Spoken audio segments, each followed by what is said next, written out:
আসসালামু আলাইকুম। সুপ্রিয় শিক্ষার্থীবৃন্দ, সবাইকে জানাচ্ছি শুভ সন্ধ্যা। কর্নিয়া নার্সিং ভর্তি কোচিং এর পক্ষ থেকে সবাইকে আজকের ক্লাসে স্বাগতম জানাচ্ছি। আপনারা সবাই অবগত আছেন আজকে আমাদের ফিজিক্স ক্লাস অনুষ্ঠিত হওয়ার কথা ছিল এবং আপনাদের যে রিভিশন ক্লাসগুলো হচ্ছে এখানে মেইনলি হচ্ছে আমরা পুরো যে সাবজেক্টগুলো আছে সেই সাবজেক্টগুলো চেষ্টা করতেছি সম্পূর্ণরূপে সুন্দরভাবে আর সহজভাবে উপস্থাপন করার, যেন নার্সিং পরীক্ষার এই যে সময়টা আছে অর্থাৎ প্রায় 25 দিন আছে, এক মাসেরও কম সময় আছে। দ্যাটস মিনস আপনার 20 থেকে 25 দিন যে সময়টা আছে এই সময়ের ভেতরে আপনি আপনার নাম্বারটাকে কিভাবে আরো বেশি ইনক্রিজ করতে পারেন, এই সময় নিজের প্রিপারেশনটাকে আরো বেশি ভালো করা যায়, এই প্রত্যেকটা বিষয় নিয়ে কর্নিয়া নার্সিং ভর্তি কোচিং আপনাদের জন্য যে ক্লাসগুলো আয়োজন করেছে, তো তারই ধারাবাহিকতায় আমরা আজকে আরেকটা নতুন ক্লাস নিয়ে ভাইয়া হাজির হয়েছি। এবং আজকের ক্লাসে আমি আপনাদের সাথে যুক্ত আছি নাজমুল হাসান গাজী ভাইয়া। ফিজিক্স নিয়ে কথাবার্তা বলবো এবং পুরো যে টপিকটা আছে সেটার সাথে আমরা ইনশাল্লাহ কথা বলবো। সো আপনারা অবশ্যই কর্নিয়ার যে ইস্যু আছে আপনারা অবশ্যই কর্নিয়ার সাথেই থাকবেন এবং আমাদের ক্লাসগুলো সুন্দর করে ফলো করবেন, ইনশাল্লাহ সফলতা আসবে। ওকে, সো আপনারা সবাই একটু যুক্ত হয়ে যাবেন এবং যুক্ত হয়ে যাওয়ার পরে আপনারা অবশ্যই একটু জানাবেন ভাইয়া কে কোথা থেকে যুক্ত হয়েছেন, প্লাস সবকিছু মিলায়ে ইনশাল্লাহ আমরা এখন তাহলে ক্লাসে শুরু করে দিব। তো সবাই কাইন্ডলি একটু দ্রুত যুক্ত হয়ে যান। ওকে, সো একটু দ্রুত যুক্ত হয়ে যান। দেখি আমার কোন ভাই এবং আপু যারা আছেন তারা সবাই একটু দ্রুত যুক্ত হয়ে যান। আমাদের যে ভাইয়া এবং আপুরা আছেন আপনারা সবাই একটু দ্রুত যুক্ত হয়ে যান।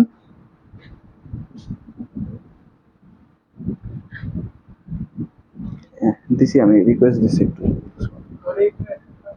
ওকে, সো আমরা আজকে মেইনলি আছে ফিজিক্স পড়বো এবং ফিজিক্সের আপনারা জানেন যে যারা বিএসসি স্টুডেন্ট আছেন আপনাদের ক্ষেত্রে বলে রাখি, ফিজিক্সে অলরেডি আপনারা অবগত আছেন যে মার্ক যেটা আছে সেই মার্কটা কিন্তু বাড়িয়ে দেওয়া হয়েছে এবং আগের যে মার্কটা ছিল সেটা কিন্তু এখন সেই পরিমাণটা আরো বেশ কিছুটা বাড়িয়ে দেওয়া হয়েছে এবং যার ফলে এখন কিন্তু ফিজিক্স, কেমিস্ট্রি এবং বায়োলজির যে গুরুত্ব ছিল 40 মার্ক হয়ে গেছে, যেটা আগে 30 মার্কে ছিল। তো আমরা ফিজিক্সে আসলে কোন জিনিসগুলো আসতে পারে সেই জিনিসগুলো নিয়ে একটু কথা বলি, দেখে আমরা পারি কিনা আজকে আপনারা আসলে পারেন কিনা সেটাও আমরা একটু দেখবো। তো তার আগে আমি আপনাদের সাথে একটু কথা বলে নিই, সেটা হচ্ছে ভাইয়া ফিজিক্সের আসলে পড়া লাগবে কি সেই জিনিসগুলো আগে একটু দেখে নেন। ফিজিক্সের আসলে পড়া লাগবে কি, কোন জিনিসগুলো পড়লে আসলে ফিজিক্সে আপনি ভালো করবেন আর কোন জিনিসগুলো আসলে পড়া দরকার, এই কথাটা আমি আগে প্রথমত একটু বলে নিই। তো পদার্থবিজ্ঞানের টোটাল অধ্যায় যদি আমি বলি, পদার্থবিজ্ঞান এই সাবজেক্টটা বা ফিজিক্স যেটা আমরা বলে থাকি এটার ইন্টারমিডিয়েটে আমরা পড়েছিলাম, সেটা ছিল হচ্ছে আমাদের ফার্স্ট পেপার এবং সেকেন্ড পেপার দুইটা মিলায় আমাদের অধ্যায় ছিল হচ্ছে কয়টি জানেন? দুইটা মিলায় অধ্যায় ছিল 21টি। এখন ভাইয়া 10 মার্কের জন্য 21টি অধ্যায় আসলে পড়াটা খুব ডিফিকাল্ট একটা ওয়ে, সো এটা আমরা আসলে করব না। আমরা আজকে একটু লিখে দিচ্ছি যে অধ্যায়গুলো আপনারা অবশ্যই গুরুত্ব সহকারে পড়বেন। 1 নাম্বার বলবিদ্যা, ভাইয়া এই বলবিদ্যা থেকে আমি লিখে দিতে পারি আপনাদের একটা মার্ক কনফার্ম আসবে। 2 নাম্বার ভাইয়া আপনাকে অবশ্যই মহাকর্ষ এবং অভিকর্ষ পড়া লাগবে। গত বছরের সামারি অনুযায়ী এখান থেকে 2টা কোশ্চেন আসছিল, সো আমি আপনাদের সেই জায়গাটাই একটু বলে দিই। মহাকর্ষ এবং অভিকর্ষ এটাও থেকে আপনি ধরে নিতে পারেন ভাইয়া কিছু না আসলেও ভাইয়া একটা মার্ক আপনার থাকবেই। 3 নাম্বার ইম্পর্টেন্ট যে জায়গাটা আছে সেটা হচ্ছে ভাইয়া কাজ শক্তি ক্ষমতা এই জায়গা থেকে এই ক্ষমতা, এই যে টপিকটা আছে এই টপিকটা থেকেও ভাই আপনার একটা মার্ক আসবে। 4 নম্বর হচ্ছে তাপগতিবিদ্যা, যেটা নাম আপনারা হয়তো অনেকে জানেন এবং অনেকে পড়ে ফেলছেন কারণ এই অধ্যায়টার সাথে আপনারা পরিচিত। এই অধ্যায় থেকেও কিন্তু ভাই একটা মার্ক আসবে। তাহলে এই 4টা অধ্যায় থেকে আপনার 4টা মার্ক কিন্তু চলে আসলো, ঠিক আছে? এর থেকেও বেশি আসতে পারে, একের অধিকও আসতে পারে, 2ও আসতে পারে, বাট আমি একটা একটা করে লিখতেছি। এরপর দেখেন 5 নম্বর যে অধ্যায়টা আছে সেটা হচ্ছে ভৌত রাশি এবং পরিমাপ। এই যে ভৌত রাশি ও পরিমাপ, এখান থেকে ও পরিমাপ যেটা আছে এই অধ্যায় থেকেও ভাইয়া ইনশাল্লাহ আপনাদের একটা ভাইয়া কোশ্চেন আসবে, এটা আমরা আশাবাদী। একটা কোশ্চেন ভাই আপনারা ইনশাল্লাহ পাবেন। 6 নাম্বার চলবিদ্যুৎ থেকে সাধারণত প্রতি বছরই একটা করে কোশ্চেন আসতে দেখা যায়, তো এই বছরে ইনশাল্লাহ আপনারা পাবেন। এবার 7 নম্বর যে অধ্যায়টা আছে সেটা হচ্ছে আলোক বিজ্ঞান বা আলো সম্পর্কিত যে কথাবার্তাগুলো আছে, এখান থেকে 1 বা 2টা কোশ্চেন মাস্ট বি আসবে, ধরে নিতে পারেন। তবে 8 নাম্বার আছে চৌম্বক বিদ্যা, ঠিক আছে? চৌম্বক বিদ্যা এই অধ্যায় থেকে আপনি কনফার্ম ধরে নিতে পারেন ভাইয়া এখান থেকে ভাইয়া আপনার 1 বা 2 মার্ক কমন থাকবেই। এই যে আমি অধ্যায়গুলো দিয়েছি, এখানে আমি টোটাল 8টা অধ্যায় দিয়েছি। 21টা অধ্যায়ের ভিতরে এই যে 8টা অধ্যায় দিয়েছি, এই 8টা অধ্যায়তে এই 8টি অধ্যায় যদি ভাই আপনি ইনশাআল্লাহ ক্লিয়ার করেন, আপনি যদি আমাদের ফিজিক্সে যদি 13টা কোশ্চেন আছে, আমি আপনাদেরকে কথা দিতে পারি ভাই আপনি 10 থেকে 11টি কোশ্চেনের সুন্দর করে উত্তর দিতে ইনশাআল্লাহ ইনশাল্লাহ পারবেন। সো এই যে জায়গাটা আছে এই জায়গাটা অবশ্যই একটু ভালো করে পড়ে ফেলবেন। সো সবাই একটু সুন্দর করে একটু লিখে নেবেন ভাইয়া, এবং এই জিনিসটা আসলে বুঝতে পারছেন কিনা আমাকে একটু জানাবেন। যে এই যে কথাগুলো আমি বলছি, আচ্ছা এখানে কে কে যুক্ত হয়েছে আমি একটু দেখবো। অনেক ভাইয়া আপু যুক্ত হয়েছে, মাহমুদা সুলতানা মুক্তা যুক্ত হয়েছে, সালাম নেবেন ভাইয়া। ওয়ালাইকুম আসসালাম আপু। জিশান বিন আব্দুল ওয়াহেদ যুক্ত হয়েছে, আসসালামু আলাইকুম দিচ্ছে, ওয়ালাইকুম আসসালাম। জাহান আবিদা যাত্রাবাড়ি ব্রাঞ্চ থেকে আবিদা বলছি, থ্যাংক ইউ সো মাচ আপু যুক্ত হওয়ার জন্য। রাশেদ আরেশ যুক্ত হয়েছে, আরশেদ যুক্ত হয়েছে, আসসালামু আলাইকুম ভাইয়া, কেমন আছেন? ওয়ালাইকুম আসসালাম আপু, আলহামদুলিল্লাহ অনেক অনেক ভালো আছি। ইশরাত ঈশা, আসসালামু আলাইকুম ভাইয়া, ওয়ালাইকুম আসসালাম।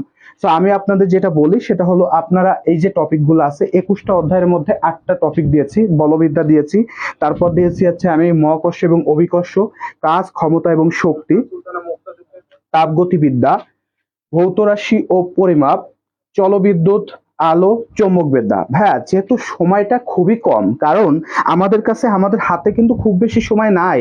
আজকে যদি আমি চিন্তা করি, ঘুমাইতে ঘুমাইতে দেখবেন যে যদি চোখ খুলেই আমি বের হওয়ার সাথেই দেখবো পরীক্ষা হয়ে গিয়েছে। সো এই যে সময়টা আছে, অর্থাৎ 20 থেকে 25 দিনের যে সময়টা আছে, এই 20 থেকে 25 দিনের মধ্যে আসলে অক্কা থেকে তো মক্কা পাওয়া তো কখনোই সম্ভব না। দ্যাটস মিনস আপনি একবারে শূন্য থেকে যদি 100 চান, সেটা আসলে সম্ভব হয়ে ওঠে না।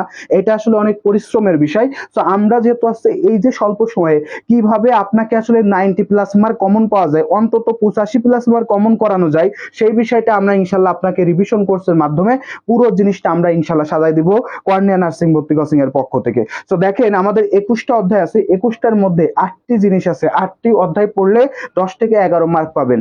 আর বাকি যে অধ্যায়গুলো আছে, দ্যাটস মিনস আরো যে 13টা অধ্যায় আছে, এই 13টা অধ্যায় পড়ে আপনি পাবেন 1 বা 2 মার্ক বা বড় জোর 3 মার্ক, এর বেশি আপনি কখনোই ভাইয়া আর কিছু পাবেন না। তাহলে ভাইয়া অবশ্যই অবশ্যই কি ভাইয়া এই অধ্যায়গুলো পড়াটা ইম্পর্টেন্ট, এটা আগে শেষ করেন।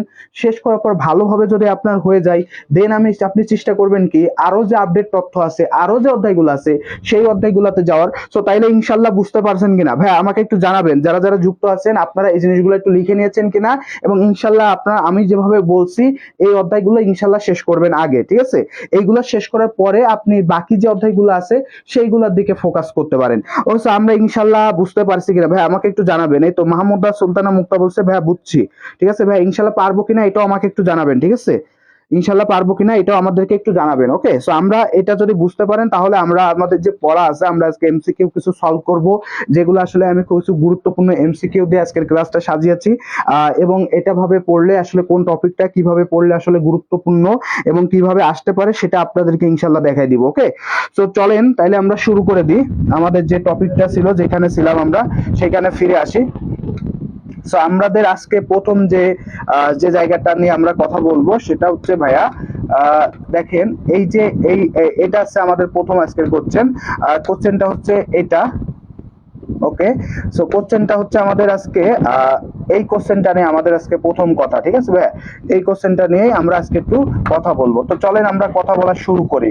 কোন তাপমাত্রা বা গ্যাসের গতিশক্তি শূন্য হবে? একটু বলেন তো ভাইয়া, কে কে জানেন এটার উত্তর কি হবে? ভাইয়া অধ্যায়গুলো সহজ করে দেওয়ার জন্য ধন্যবাদ, থ্যাংক ইউ সো মাচ আপু, লেখা ডান, থ্যাংক ইউ। সাজিদ হাসান, ইনশাল্লাহ পারবো, থ্যাংক ইউ সো মাচ। যারা যারা পারবেন অসংখ্য অসংখ্য ধন্যবাদ। আপনারা আসলে পারেন এটা আমি জানি, বাট আসলে সেটাকে আর একটু সুন্দর করে ইউটিলাইজ করতে হবে, এই আর কি। তো যাই হোক, আমাদের প্রথম যে কোশ্চেনটা আছে ইনশাল্লাহ আপনারা সবাই উত্তর দিবেন। তো দেখেন আমার ভাই এবং আপু যারা আছেন তারা একটু দেখেন, প্রথম যে কোশ্চেনটা আছে, কোন তাপমাত্রায় গ্যাসের গতিশক্তি শূন্য হবে? এখন তাপমাত্রাগুলো এখানে লেখা আছে। এই যে তাপমাত্রা থেকে আমি আপনাকে বলছি না যে একটা কোশ্চেন ভাইয়া তাপমাত্রা নামক যে অধ্যায়টা আছে এই অধ্যায়টা থেকে বা তাপগতিবিদ্যা যে অধ্যায়টা আছে এখান থেকে একটা কোশ্চেন ভাইয়া আসবে। এই দেখেন আমি সেখান থেকে একটা গুরুত্বপূর্ণ কোশ্চেন আপনার সামনে উপস্থাপন করলাম। সানজিদা খানম অন্তরা লিখছে গ, ওকে। জিশান বিন আব্দুল ওয়াহিদ লিখছে খ, ওকে। জাহান আবিদা সি, আফসানা মিম লিখছে গ, মাহমুদা সুলতানা মুক্তা লিখছে ঘ, ঠিক আছে। সাদিয়া আফরিন সি লিখছে, আর কে আছে রূপামণি সি, মিলন মাহমুদ লিখছে C, thank you so much যারা যারা আছেন। জিশান খ লিখছে। সো চলেন ভাইয়া আমরা উত্তরটাই চলে যাই। উত্তরটা হচ্ছে গ্যাসের গতিশক্তি কখন সমান হবে? পরম শূন্য তাপমাত্রা, এই জিনিসটার সাথে আপনারা পরিচিত কিনা? পরম শূন্য তাপমাত্রা, এই পরম শূন্য তাপমাত্রায় গ্যাসের গতিশক্তি আসতে শূন্য হয়। এই পরম শূন্য তাপমাত্রাটা আসলে কত? পরম শূন্য তাপমাত্রাটা হচ্ছে 0 কেলভিন। যদি কেলভিনের কথা বলে সেক্ষেত্রে হবে 0 কেলভিন, আর যদি ডিগ্রি সেলসিয়াসের কথা বলে -273 ডিগ্রি সেলসিয়াস। এখন দেখেন তো ভাইয়া, এখানে প্রথম যে অপশনটা আছে 330 ডিগ্রি সেলসিয়াস, 2 নাম্বার আছে 273 ডিগ্রি সেলসিয়াস, সি নাম্বার আছে -273 ডিগ্রি সেলসিয়াস, আর ঘ নাম্বার আছে 0 ডিগ্রি। তো যেহেতু 0 ডিগ্রি সেলসিয়াস, তো আমাকে হয় উত্তর দিতে হবে কেলভিনে নাই সেলসিয়াসে। যেহেতু এখানে সবগুলো অপশন সেলসিয়াসে, তাহলে সঠিক উত্তর হবে হচ্ছে গ নাম্বারটা হবে আমাদের সঠিক উত্তর। তাহলে গ নাম্বারটা কি হবে ভাই আমাদের সঠিক উত্তর। সো সবাই এটা একটু মনে রাখবেন, গ নাম্বারটা আমাদের সঠিক উত্তর ইনশাআল্লাহ। ওকে, তাসকিয়া আক্তার যুক্ত হয়েছে, ফারজানা ভাইমেদা যুক্ত হয়েছে, পারভিন আক্তার যুক্ত হয়েছে, রেশাদ, আসলে নামটা আমি ভুল বলতেছি কিনা আমি জানি না, আরশেদ, রেশাদ আরশেদ, সো সেও যুক্ত হয়েছে। So thank you. তাহলে সঠিক উত্তরটা ইনশাআল্লাহ আমরা বুঝতে পারছি কিনা, পরম শূন্য তাপমাত্রা সেটা কত, 0 কেলভিন বা -273 ডিগ্রি সেলসিয়াস। কথাটা একটু আমরা সুন্দর করে ভাই এটা একটু মনে রাখবো, ঠিক আছে ভাই? চলেন পরের কোশ্চেনে চলে যাই আমরা। পরের যে কোশ্চেনটা আছে, আলোর গতি কত, দেখি কে কে জানেন ভাই একটু কমেন্ট করে জানাই দেন তো। আলো এটা শূন্যস্থানে বা আমাদের যে আলো মাধ্যম আছে, আলো থেকে অনেক কোশ্চেন আসে, এই আলো এটার গতিবেগ কত, আলোর গতিবেগ কত। তো আলো থেকে কোন ধরনের কোশ্চেন আসতে পারে সেটা আমি আপনাদের সাথে একটু শেয়ার করি। সেটা হচ্ছে তরঙ্গ দৈর্ঘ্যের উপর ভিত্তি করে আমাদের যে বিভিন্ন ধরনের রশ্মি আছে এদের ক্রম আছে, ক্রমটা আসতে পারে। সেই ক্রম অনুযায়ী সবচাইতে নিচে আছে গামা রে, কি আছে গামা রে, তারপরে আসছে বড় কে ভাইয়া, তারপর আছে এক্স রে, এক্স রে তার থেকে একটু বড়, এর থেকে বড় কে ভাইয়া, এর থেকে বড় হচ্ছে অতি বেগুনি, যেটাকে বলা হয় ইউভি রে, কি বলা হয় অতি বেগুনি রশ্মি, তার থেকে বড় হচ্ছে দৃশ্যমান রশ্মি, এবং তার থেকে দৃশ্যমানের থেকেও বড় হচ্ছে অবলোহিত, দৃশ্যমানের থেকেও বড় হচ্ছে অবলোহিত, এবং অবলোহিতের পর থেকেও বড় হচ্ছে মাইক্রোওয়েভ, কি আছে মাইক্রোওয়েভ হচ্ছে তার থেকেও বড়, আর তার থেকেও বড় হচ্ছে ভাইয়া বেতার তরঙ্গ, ঠিক আছে? এটা একটু সুন্দর করে মনে রাখবা। সো পরীক্ষায় যদি আসে কোন আলো তরঙ্গ দৈর্ঘ্য বেশি, এই কথাটা যদি কখনো আসে সেক্ষেত্রে উত্তর দিবেন বেতার। কোন আলো তরঙ্গ দৈর্ঘ্য কম, সেক্ষেত্রে হবে গামা। এবং এই সিরিয়ালটা ভালো করে মনে রাখবেন, গামা, এক্স রে, অতিবেগুনি, দৃশ্যমান, অবলোহিত, মাইক্রোওয়েভ এবং বেতার। তো দেখেন আলো সাধারণত শূন্য স্থানে, এখানে অনেকে উত্তর দিছে, মিলন মাহমুদ দিছে বি, অর্থাৎ 3 × 10⁸ metre per second, thank you. Rupa দিছে, সাদিয়া উত্তর দিছে, জিশান উত্তর দিছে, সানজিদা খানম অন্তরা যুক্ত দিয়ে দিছে উত্তর, তারপরে রিয়া মনি উত্তর দিছে, জাহান উত্তর দিছে, thank you so much. Amina Khatun যুক্ত দিয়েছে, থ্যাংক ইউ। ফারজানা উত্তর দিয়েছে, আফসানা মিম উত্তর দিয়েছে, কণা উত্তর দিয়েছে, থ্যাংক ইউ সো মাচ যারা যারা উত্তর দিয়েছেন ভাইয়া। এর সঠিক উত্তর হবে 3 × 10⁸ নাকি 3 × 10⁸ মিটার পার সেকেন্ড, এটা হবে সঠিক উত্তর। একটু সুন্দর করে মনে রাখবেন, তাহলে সঠিক উত্তরটা হচ্ছে খ নাম্বার। ওকে, এখন আলো থেকে আমাদের আরেকটা কোশ্চেন দিতে পারে, আলোর মধ্য থেকে আসতে পারে কোন আলোর তরঙ্গ দৈর্ঘ্য বেশি, কোন আলোর তরঙ্গ দৈর্ঘ্য কম, ঠিক আছে? এবার দৃশ্যমান আলো নিয়ে একটু কথা বলি ভাইয়া। দৃশ্যমান আলো, যে আলোগুলো আসলে আমরা দেখতে পারি সেটাকে বলা হয় দৃশ্যমান আলো। এখন এই দৃশ্যমান আলোর আবার ক্রম আছে, মনে রাখার শর্ট টেকনিক কি, বেনি আসো কলা, এই কথাটা আমরা সবাই মোটামুটি জানি, বেনি আসো কলা, এই যে এটাও তরঙ্গ দৈর্ঘ্য অনুযায়ী ভাগ করা হয়, বেতে আসে বেগুনি, নিতে আসে নীল, এই যে এই ভাগটাও আমরা ইনশাল্লাহ জানি, নীল, তাই তো? আতে কি আসে বলতো আসমানি, আতে আসে আসমানি, আর দন্তর সাথে কি আছে বলতো সবুজ, আসমানি সবুজ, হতে আসে হলুদ, হতে আসে কি হলুদ, ঠিক আছে? এই যে হলুদ রং দিয়ে লিখতেছি, হতে আসে কমলা, আর লাতে কি আসবে ভাইয়া লাল, ঠিক আছে? এই লাল।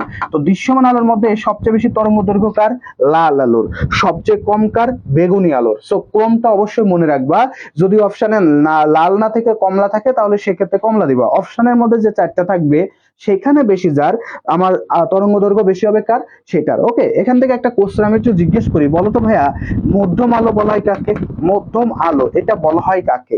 এই বেনি আসো কলা এখান থেকে ডেফিনেশন অনুযায়ী মধ্যম আলো এটা আমি কাকে বলতে পারি, একটু বলো তো দেখি, কে কে জানো ভাই একটু কমেন্ট করো তো।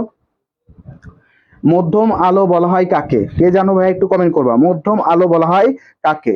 আলোর গতি 3 × 10⁸ মিটার পার সেকেন্ড, এটা সবাই মোটামুটি পারছে। এখন আমার যে কোশ্চেনটা সেটা হচ্ছে মধ্যম আলো, অর্থাৎ মাঝখানের যে আলোটা আছে সেই আলোটা বলা হয় কাকে, একটু কমেন্ট করে জানাই দাও তো। রিয়া মনি বলছে গ্রিন, থ্যাংক ইউ। আর কে আছো ভাইয়া, কমেন্ট করতে থাকো, একটু দেখি 2-4 জন একটু কমেন্ট করো ভাই, আমরা উত্তর দিয়ে দিব। সো দেখো উত্তর দাও ভাই।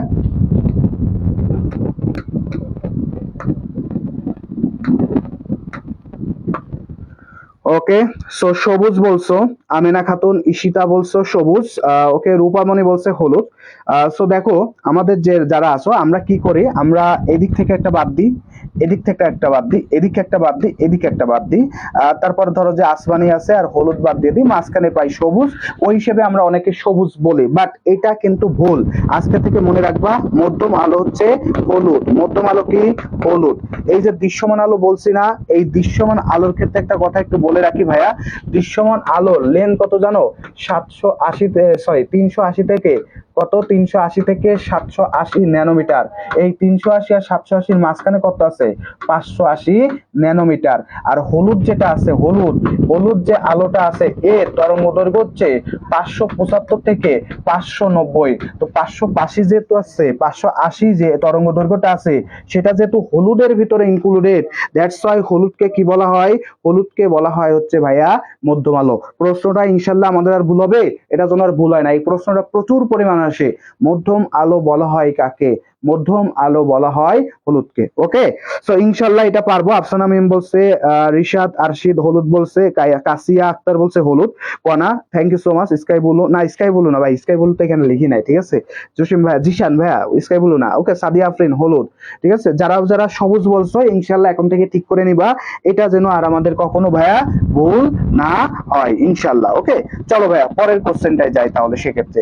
এইবার কোন বস্তুর গতিশক্তি 300% বৃদ্ধি করা হলে উক্ত বস্তুর ভরবেগ বাড়বে কত পার্সেন্ট? উক্ত বস্তুর ভরবেগ বাড়বে কত পার্সেন্ট? কোন বস্তুর গতিশক্তি যদি 300% বৃদ্ধি করা হয় তাহলে ওই বস্তুর ভরবেগ বাড়বে কত পার্সেন্ট? একটু বলো তো ভাইয়া, এটা সঠিক উত্তর কি হবে? 100%, 300%, 50%, 150%। কোন বস্তুর গতিশক্তি যদি তুমি আছে 300% বৃদ্ধি করো, সরি 300% বৃদ্ধি করো, তাহলে সেক্ষেত্রে উক্ত বস্তুর ভরবেগ কত পার্সেন্ট বৃদ্ধি পাবে? তো আমি তোমাদের একটু বলে দিই, গতিশক্তি আমরা সবসময় জানি ই কে সমান সমান কি বলতো? Half m v square. এখন যেহেতু আছে গতিশক্তির সাথে আমার ভরবেগের একটা সম্পর্ককারী একটা সূত্র আছে, সূত্রটা কি জানো? ই কে সমান সমান হচ্ছে, ই কে সমান সমান হচ্ছে পি স্কয়ার ভাগ 2m। পি স্কয়ার ভাগ কি হবে?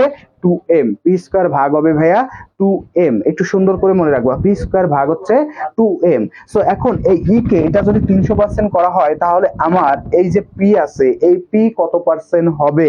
কোন বস্তুর গতিশক্তি যদি তুমি এখানে জিশান বলছে ঘ 150% বলছো, আর কে কে আছে ভাই একটু কমেন্ট করো, আমি সবার উত্তরগুলো একটু নিব।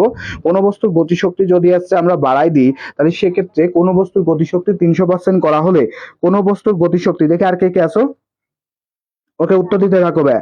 সূত্র অনুযায়ী ঠিক আছে আসতে পারে যে গতিশক্তি এবং ভরবেগ, মানে গতিশক্তি এবং আমাদের যে ভরবেগ আছে এর মধ্যে সম্পর্কটা কি?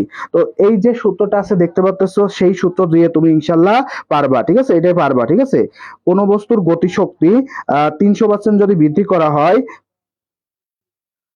উক্ত বস্তুর ভরবেগ কত পার্সেন্ট বৃদ্ধি পাবে? ঠিক আছে, এটা একটু বলো তো ভাই, দ্রুত কমেন্ট করে উত্তর দিয়ে দাও তো, দেখি কে কে জানো ভাই, একটু কমেন্ট করো তো, দেখি কে কে জানো ভাই, একটু কমেন্ট করো। ওকে, সো দেখো এখান থেকে আমি কি করতে পারি, এখান থেকে আমি কিন্তু উত্তরগুলা দিয়ে দিতে পারতেছি, ঠিক আছে।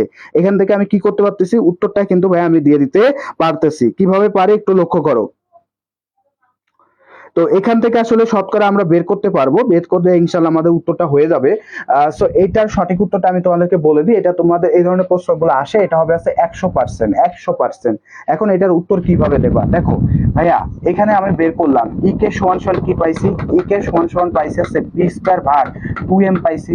তাহলে ভাইয়া পি সমান সমান হবে কি রুট ওভার 2m ই কে, এটা হচ্ছে একটা সূত্র, রুট ওভার 2m ই কে হচ্ছে আমার একটা সূত্র।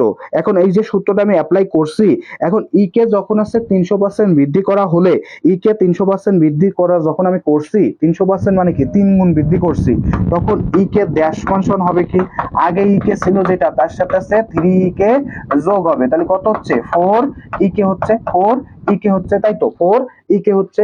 তাহলে সেই হিসাব করলে ভাইয়া এখন এই মানটা যদি ভাই আমি এখানে বসাই দিই তাহলে পি সমান সমান কি লেখা যায় বলো তো? রুট ওভার 2m ইনটু 4 ই কে লেখা যায়, দেখো তো 4 ই কে লেখা যায় না? তো সেই হিসাব করলে আসলে হিসাব টিসাব আছে, এখানে বেশ কিছু হিসাব আছে এবং বেশ জটিলতা তৈরি হয়। তো সব মিলায় দেখা যাচ্ছে যে এখান থেকে কি লেখা যায় 2 রুট ওভার 2m ই কে লেখা যাচ্ছে। তো এই ই কে মানে কি 2 রুট ওভার পি, এটা পাচ্ছি পি সমান সমান আসতেছে কি 2 রুট ওভার পি, তার মানে পি স্কয়ার। তাহলে সেখান থেকে হিসাব করলে কি আসে 2p আসতেছে, ঠিক আছে। তাহলে পি সমান সমান কি আসতেছে 2p। ঠিক আছে, এইখান থেকে হিসাব করে আসলে ভাই 100 হচ্ছে, এবং এই ইকুয়েশনটা আমি তোমাদেরকে একটু আউটসাইড করাই নিয়ে আসি, তাহলে সেক্ষেত্রে তোমাদের জন্য বুঝতে ভাইয়া সুবিধা হবে। কিভাবে হয় একটু লক্ষ্য করো ভাইয়া। ফার্স্ট অফ অল আমি একটা জিনিস তোমাদেরকে বলছি যে পি স্কয়ার সমান সমান হচ্ছে কি ভাইয়া, পি স্কয়ার ভাগ 2m, অর্থাৎ ই কে সমান সমান হচ্ছে পি স্কয়ার ভাগ হচ্ছে 2m। তাহলে ভাইয়া পি সমান সমান হবে কি √2m ই কে। ঠিক আছে, এইটা আমি একটা ইকুয়েশন দিলাম, এটা আমার একটা ইকুয়েশন। এখন যেহেতু 300% বৃদ্ধি পাইছে, গতিশক্তি 300% বৃদ্ধি পাইছে, গতিশক্তি 300% বৃদ্ধিতে বৃদ্ধিতে বৃদ্ধিতে কি হবে বলতো, বৃদ্ধিতে ই কে ড্যাশ বৃদ্ধি পাওয়ার পরে ই কে ড্যাশ সমান সমান হবে কি, আমার প্রথম যে গতিশক্তি ছিল সেটা বসে যাবে, এবং যেহেতু 300% বৃদ্ধি পাইছে মানে কি 103 গুণ, দ্যাটস মিনস 3 গুণ হয়েছে, তাহলে পরবর্তীতে হবে সে 3 ই কে, এই দুইটা করলে আসে 4 ই কে। ওকে, এই 4 ই কে মানে কি, এই ই কে ড্যাশ মানে হচ্ছে 4 ই কে। তাহলে ভাইয়া আমার পি ড্যাশ 300% বৃদ্ধি পাওয়ার পর পি ড্যাশ হবে কত, পি ড্যাশ হবে হচ্ছে ভাইয়া, পি ড্যাশ হবে হচ্ছে √2m এর সাথে ই কে, এই যে মানটা আছে এখানে আমার 4 ই কে হয়ে যাবে, 4 ই কে। তাহলে এটা করলে কত আসে 2√2m ই কে। এখন ভাই আমি আগেই লিখছিলাম কি, এটা সমান সমান কি পাইছি পি, তাহলে কি হবে 2p। তাহলে পি ড্যাশ সমান সমান পেয়ে গেলাম কি 2p। তাহলে প্রথমে পাইছিলাম হচ্ছে পি, এখন পাইছি 2p। তাহলে আমার শতকরা কত কমতেছে, 2p মাইনাস পি ভাগ হচ্ছে কি বলতো পি গুণ হচ্ছে 100%। কত আসে দেখো তো, 1 গুণ হচ্ছে 100%, দ্যাটস মিনস আসতেছে কত, এখানে আসতেছে 100%। তাহলে গতিশক্তি আমাকে যদি 300 গুণ বৃদ্ধি করা হয়, তাহলে সেক্ষেত্রে আমার কি হবে বলতো, সেক্ষেত্রে হবে কি বলতো, এই যে উত্তরটা হয়ে গেছে। দেখো যারা যারা জানছো না ভাই, দেখো তো ভাই এটা বুঝছো কিনা, সবাই একটু বুঝছো কিনা, অঙ্কটা বুঝতে পারছো কিনা একটু জানাও তো, এই অঙ্কটা বুঝতে পারছো কিনা ভাই একটু বলো তো, কে কে পারছো ভাই এটা বুঝতে, একটু জানাও, আমি যেটা বলছি তোমরা বুঝতে পারছো কিনা ভাইয়া, একটু কমেন্ট করে জানাই দাও তো। ওকে স্যার, আশা করি যে বোঝার কথা এটা, আশা করি যে বুঝতে পারছো তোমরা সবাই। যদি না বুঝতে পারো সেক্ষেত্রে অবশ্যই একটু আনসার করবা ভাইয়া, আমরা আনসার দেখতে চাই, এবং সুন্দর করে আশা করি যে তোমরা এটা বুঝতে পারবা। ওকে, সো দেখি ভাইয়া কে কে পারছো এটা একটু জানাও, দেখি যে যে পারছো একটু ভাইয়া একটু জানাই দিবা, কে কে পারছো ভাইয়া, এটা কি বুঝতে পারছো কিনা, এটা বুঝতে পারছো কিনা, 100% কিভাবে হচ্ছে, 100%টা কিভাবে হলো, এটা আশা করি যে তোমরা সবাই বুঝতে পারছো। চলো পরের কোশ্চেনটায় চলে যাই। তাহলে সেক্ষেত্রে একটি দ্বিপারমাণবিক গ্যাসের অণু স্বাধীনতার মাত্রা কত, এটা তুমি সরাসরি মুখস্থ করতে পারো।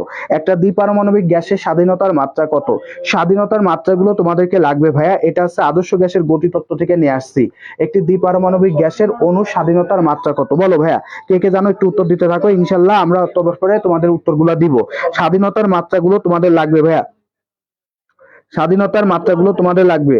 ওকে, এটা একটু মনে রাখবা এবং সুন্দর করে উত্তর দাও তো ভাইয়া, স্বাধীনতার মাত্রাগুলো তোমাদের একটু লাগবে ভাইয়া, সো সবাই একটু উত্তর দিয়ে দাও ভাইয়া, স্বাধীনতার মাত্রা এটা থেকে তোমাদের আসবে। ওকে, সো একটু বলো ভাইয়া কি হবে স্বাধীনতার মাত্রা, এটা কি হবে বলো তো।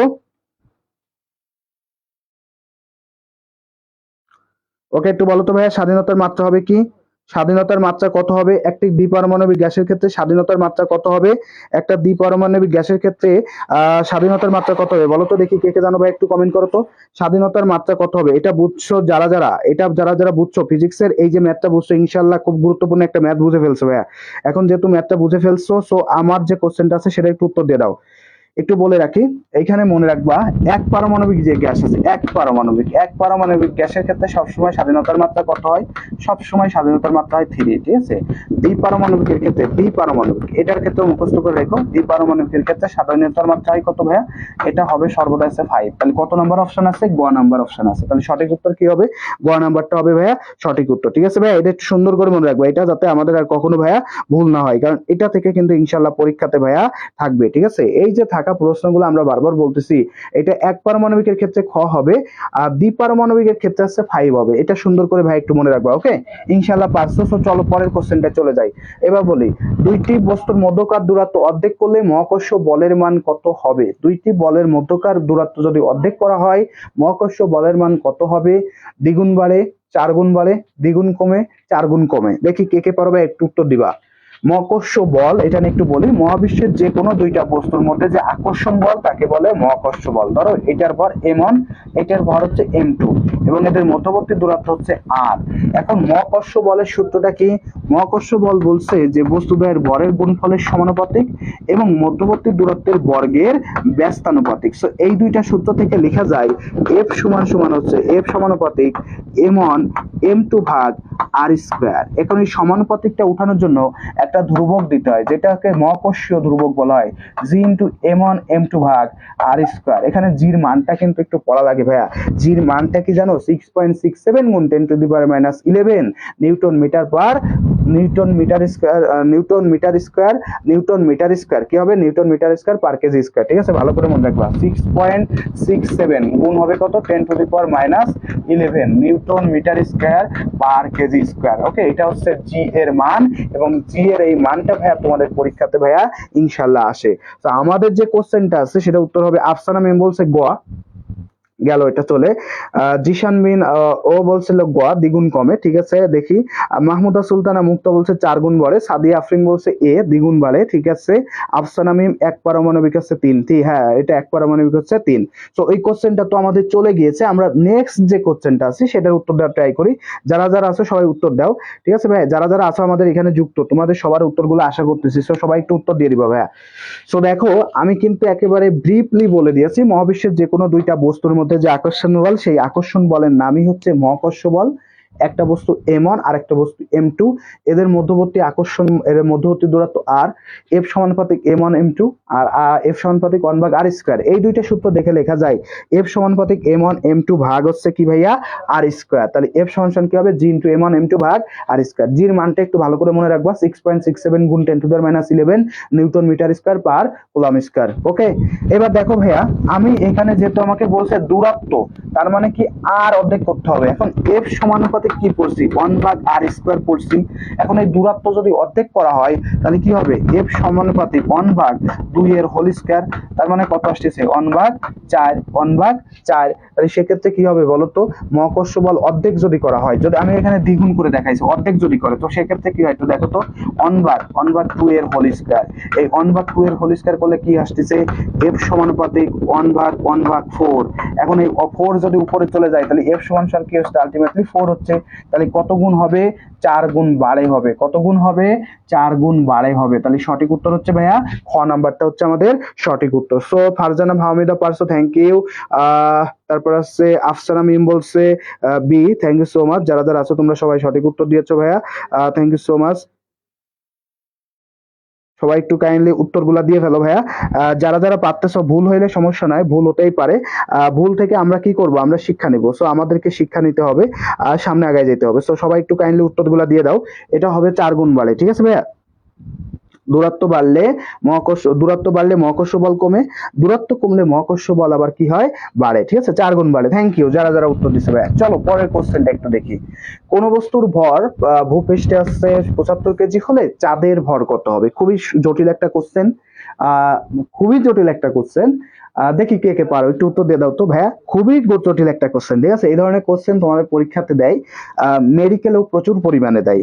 সো আমি একটু বলে রাখি, তোমাদের যারা এখনো পর্যন্ত আমাদের যে কর্নিয়া নার্সিং এর নার্সিং চ্যালেঞ্জ যে মডেল টেস্ট বইটা এখনো পর্যন্ত কালেক্ট করো নাই, তোমরা বইটা কালেক্ট করে ফেলো এবং ঘরে বসে নিজের প্রস্তুতিকে আরেকটু সুন্দর করে যাচাই করে ফেলো।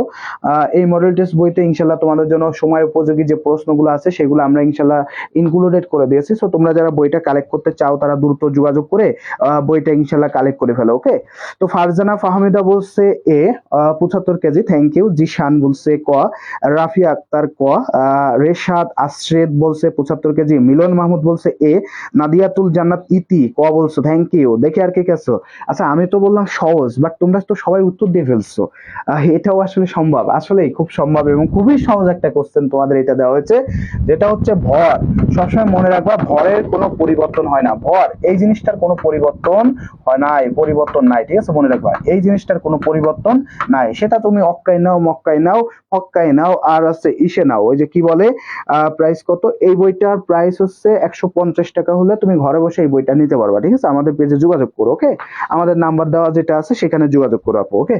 তো দেখো পরিবর্তন হয় না, তো যেহেতু আছে ভর লেখা রয়েছে, ভর মানে এম লেখা রয়েছে 75 কেজি, এটা তুমি যদি আমার ইসে ওই যে কি বলে মহাকাশে নিয়ে যাও, ওই যে তুমি যদি আছে বৃহস্পতিতে নাও, নেপচুনে নাও, ভর সেই 75 কেজি থাকবে। পরিবর্তন হয় আছে ওজনের, কার পরিবর্তন হয়, ওজনের। এই ওজন নিয়ে একটু বলি, ওজন ডাব্লিউ সমান সমান হচ্ছে mg। একটা কথা একটু লিখে নিবা, একটা কথা একটু লিখে নিবা, পৃথিবীতে যে ওজন হবে চাঁদে সেই ওজনের 6/1 হবে, এই কথাটা একটু লিখে নাও। পৃথিবীতে কোনো বস্তুর ওজন যদি 6 কেজি হয়, চাঁদে ওই ব্যক্তির ওজন হবে কয় কেজি, ওই ব্যক্তির ওজন হবে 1 কেজি। পৃথিবীতে যে বস্তুর ওজন 6 কেজি, চাঁদে তার ওজন 1 কেজি, কথাটা একটু সুন্দর করে লিখে নিবা, ওকে। সো তাইলে এটা সঠিক উত্তর হচ্ছে ভাইয়া ক নাম্বার, তোমরা মোটামুটি সবাই বলছো, থ্যাংক ইউ সো মাচ। এটার যারা যারা উত্তর দিছো তোমাদেরকে অসংখ্য অসংখ্য ভাইয়া ধন্যবাদ। চলো ভাইয়া পরের কোশ্চেনটা একটু চলে যাই। পৃথিবীর কোন অক্ষাংশের অভিকর্ষ স্তরের মান আদর্শ মান ধরা হয়? এটা নার্সিং পরীক্ষাতে একবার আসছে, সো এটা খুবই গুরুত্বপূর্ণ একটা কোশ্চেন। দেখি ভাই একটু বলো তো, পৃথিবীর কোন অক্ষাংশের অভিকর্ষ স্তরণের মানকে আদর্শ মান ধরা হয়? যে যে জানো ভাই একটু কমেন্ট করে জানাই দাও তো, পৃথিবীর কোন অংশের মানকে আদর্শ মান ধরা হয়? আদর্শ মান বলতে আমাদের যে অভিকর্ষ স্তরণ জি এর মান এক এক জায়গায় এক এক রকম হয়। কিরকম হয় একটু লক্ষ্য করো। মেরুতে সবচেয়ে বেশি হয়, মেরুতে সেটা হচ্ছে 9.832 মিটার পার সেকেন্ড স্কয়ার, ঠিক আছে। এরপর দেখো আসছে বিষুব অঞ্চলে হয় সবচেয়ে কম, বিষুব রেখা, ঠিক আছে, বিষুব রেখাতে হয় সবচেয়ে কম, সেটার মান হচ্ছে 9.78 মিটার পার সেকেন্ড স্কয়ার, ঠিক আছে ভাই। এরপর যেটা আছে সেটা হচ্ছে আমাদের যে ঢাকা, আমরা যে ঢাকাতে বসবাস করি তাই না, ঢাকাতে জির মান কত জানো, 9.7835 মিটার পার সেকেন্ড স্কয়ার। এরপর ধরো আমাদের যেটা রাজশাহী আছে, রাজশাহী, ঠিক আছে, এই যে রাজশাহী, রাজশাহী শহর দা গ্রিন সিটি, এই রাজশাহীতে আছে 9.79 মিটার পার সেকেন্ড স্কয়ার। এখন এক এক জায়গায় এক এক রকম, তো বিজ্ঞানীরা চিন্তা করলো ভাইয়া এটা হলে তো সমস্যা, একটা আদর্শ মান দরকার না? তো আদর্শ মান হিসেবে আসলে আদর্শ মান হচ্ছে কত, 80665 মিটার পার সেকেন্ড স্কয়ার, এটাকে আদর্শ ধরা হয়। এই মানটাকে কি ধরা হচ্ছে, আদর্শ মান। এবং এই আদর্শ মানটা সৃষ্টি হয় কোথায় জানো, সমুদ্রের 45 ডিগ্রি অক্ষাংশে। কত, সমুদ্রের 45 ডিগ্রি অক্ষাংশে, 45 ডিগ্রি অক্ষাংশে। তাহলে আদর্শ মান কত ভাইয়া, 45 ডিগ্রি অক্ষাংশ। দেখো তো কোথায় রয়েছে এই অপশনটা, এই অপশনটা এই তো ফারজানা নিশি বলছে এ, জাহান আবিদা বলছে ডি, তারপরে নাইদুল ইসলাম জাহান জান্নাত ইতি, নিয়াদুল ইসলাম ইতি, ইতি বলছে ঘ, আফসানা মিম বলছে ডি, তারপরে জাহান বলছে ডি, রিশাদ আশরিদ বলছে 45 ডিগ্রি, মাহমুদা সুলতানা মুক্তা বলছে ঘ। থ্যাংক ইউ সো মাচ, যারা যারা বলছো এটা সঠিক উত্তর হবে 45 ডিগ্রি অক্ষাংশে। সো এই কোশ্চেনটা ভাইয়া ইনশাল্লাহ তোমরা বুঝতে পারছো কিনা, আমি যেগুলো একটু লিখে দিছি এগুলো একটু লিখে নিবা, কেন, কারণ তোমাকে এটা না দিয়ে যদি বলে বিষুবরেখায় অভিকর্ষ স্তরণের মান কত, পারবা, মেরু অঞ্চলে কত, পারবা, সমুদ্রের কত ডিগ্রি অক্ষাংশে, 45 ডিগ্রি অক্ষাংশে, সেই আদর্শ মানটা কত, সেই মানটাও যদি আসে ভাইয়া ইনশাল্লাহ তোমরা ভাইয়া পারবা। ওকে, সো ভাইয়া এটা ক্লিয়ার হয়েছে কিনা আমাকে একটু জানাবা, এবং ইনশাল্লাহ পারবো কিনা ভাইয়া একটু জানাবা ভাইয়া। ওকে, যারা আমার ভাইয়া এবং আপু তোমরা যারা যুক্ত আছো, তোমরা আমার এখানে যে সকল শিক্ষার্থীরা যুক্ত আছো তোমরা আমাকে একটু জানাবা তোমরা এই কোশ্চেন গুলা ইনশাল্লাহ পারবা কিনা। ওকে, চলো পরের কোশ্চেনে যাই নাকি, পরের কোশ্চেনে চলো যাই আমরা।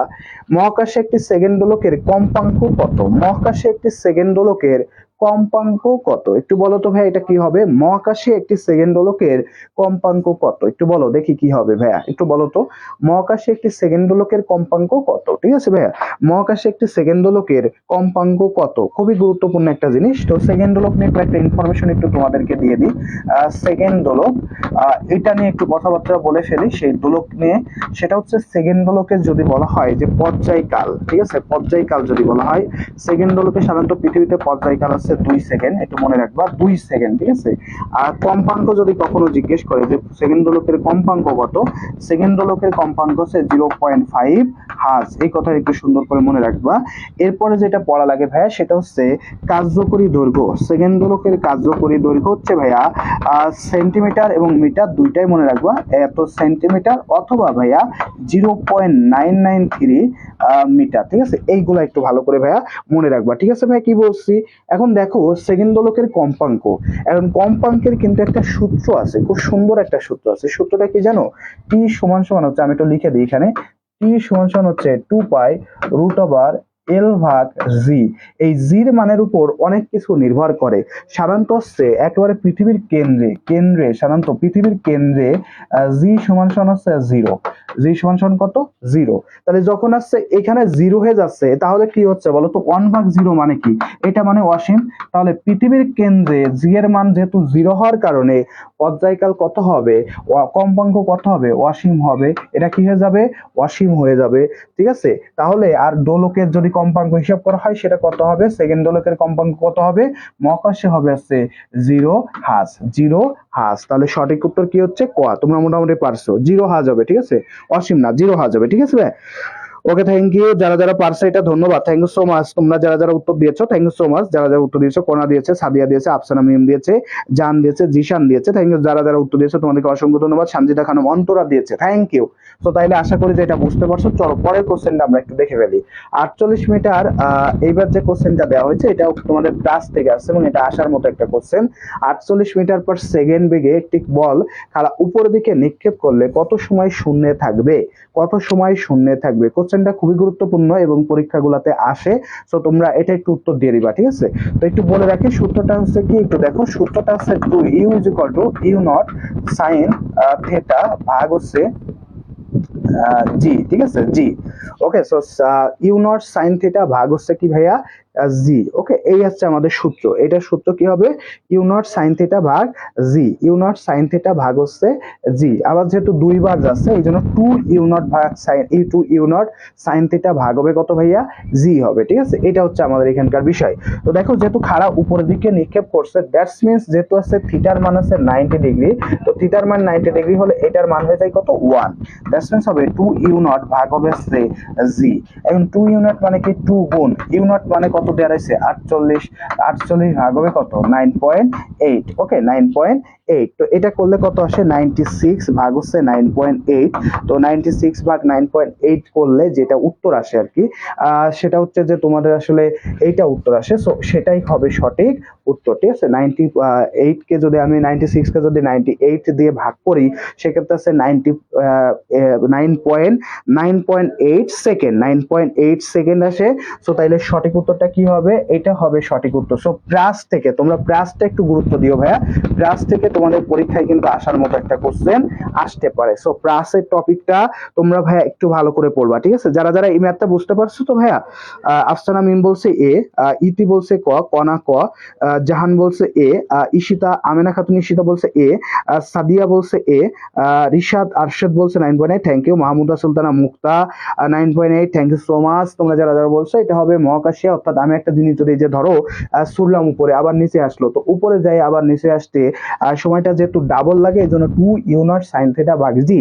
এখন যেহেতু খাড়া উপরের দিকে দিছে অর্থাৎ মাথা বরাবর, তার মানে 90 ডিগ্রিতে গেছে, এই জন্য সাইন থিটার মান হয়ে যাবে কত? 1। সো দ্যাটস ওয়াই আমাদের উত্তরটা আসবে 9.8। চলো পরের কোশ্চেনটায় চলে যাই। সর্বাপেক্ষা স্থিতিস্থাপক বস্তু কোনটি? দেখি কে কে পারো ভাই, একটু উত্তর দাও তো। সর্বাপেক্ষা স্থিতিস্থাপক বস্তু কোনটি? সর্বাপেক্ষা স্থিতিস্থাপক বস্তু কোনটি? কে কে জানো ভাই, একটু কমেন্ট করো তো। সর্বাপেক্ষা স্থিতিস্থাপক বস্তু কোনটি? যে যে জানো ভাই একটু কমেন্ট করে জানাই দাও তো। সর্বাপেক্ষা স্থিতিস্থাপক যে বস্তু আছে সেই বস্তু কোনটি? সর্বাপেক্ষা স্থিতিস্থাপক বস্তু কোনটি একটু বলো। দেখি কে কে জানো ভাই, একটু কমেন্ট করো তো। সর্বাপেক্ষা স্থিতিস্থাপক বস্তু কোনটি? ওকে, সো একটু সুন্দর করে কমেন্ট করে জানাই দাও তো সর্বাপেক্ষা স্থিতিস্থাপক বস্তু কোনটি। দেখি ভাই কে কে জানো। এখানে তামা আছে, লোহা আছে, কোয়ার্টজ আছে, তারপরে ধরো কাঠ আছে। সো এইগুলোর মধ্য থেকে সঠিক উত্তরটা তোমরা একটু দিয়ে দাও। সর্বাপেক্ষা স্থিতিস্থাপক বস্তু কোনটি? ওকে, একটু বলো তো।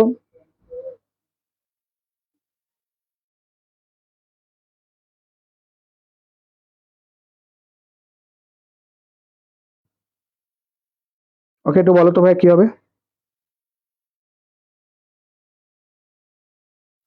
সর্বাপেক্ষা স্থিতিস্থাপক বস্তু কোনটি? সো দেখো এখানে যে অপশনগুলো আছে আমরা দেখতে পাচ্ছি এখানে অনেকগুলো অপশন আছে।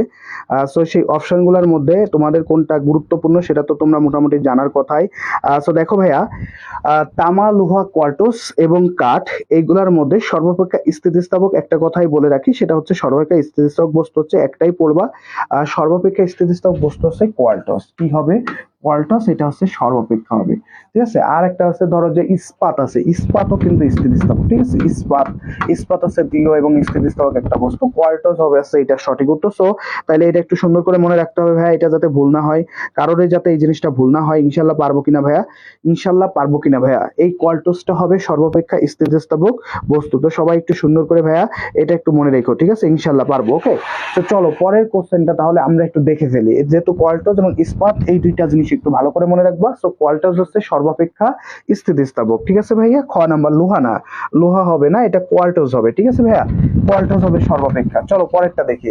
একটি সরল দোলকের দৈর্ঘ্য 4 গুণ বাড়ালে দোলনকাল কত গুণ বাড়বে? এখন দেখো এটার সূত্রটা আমরা লিখছিলাম না, 2 = 2 পাই √L ভাগ g।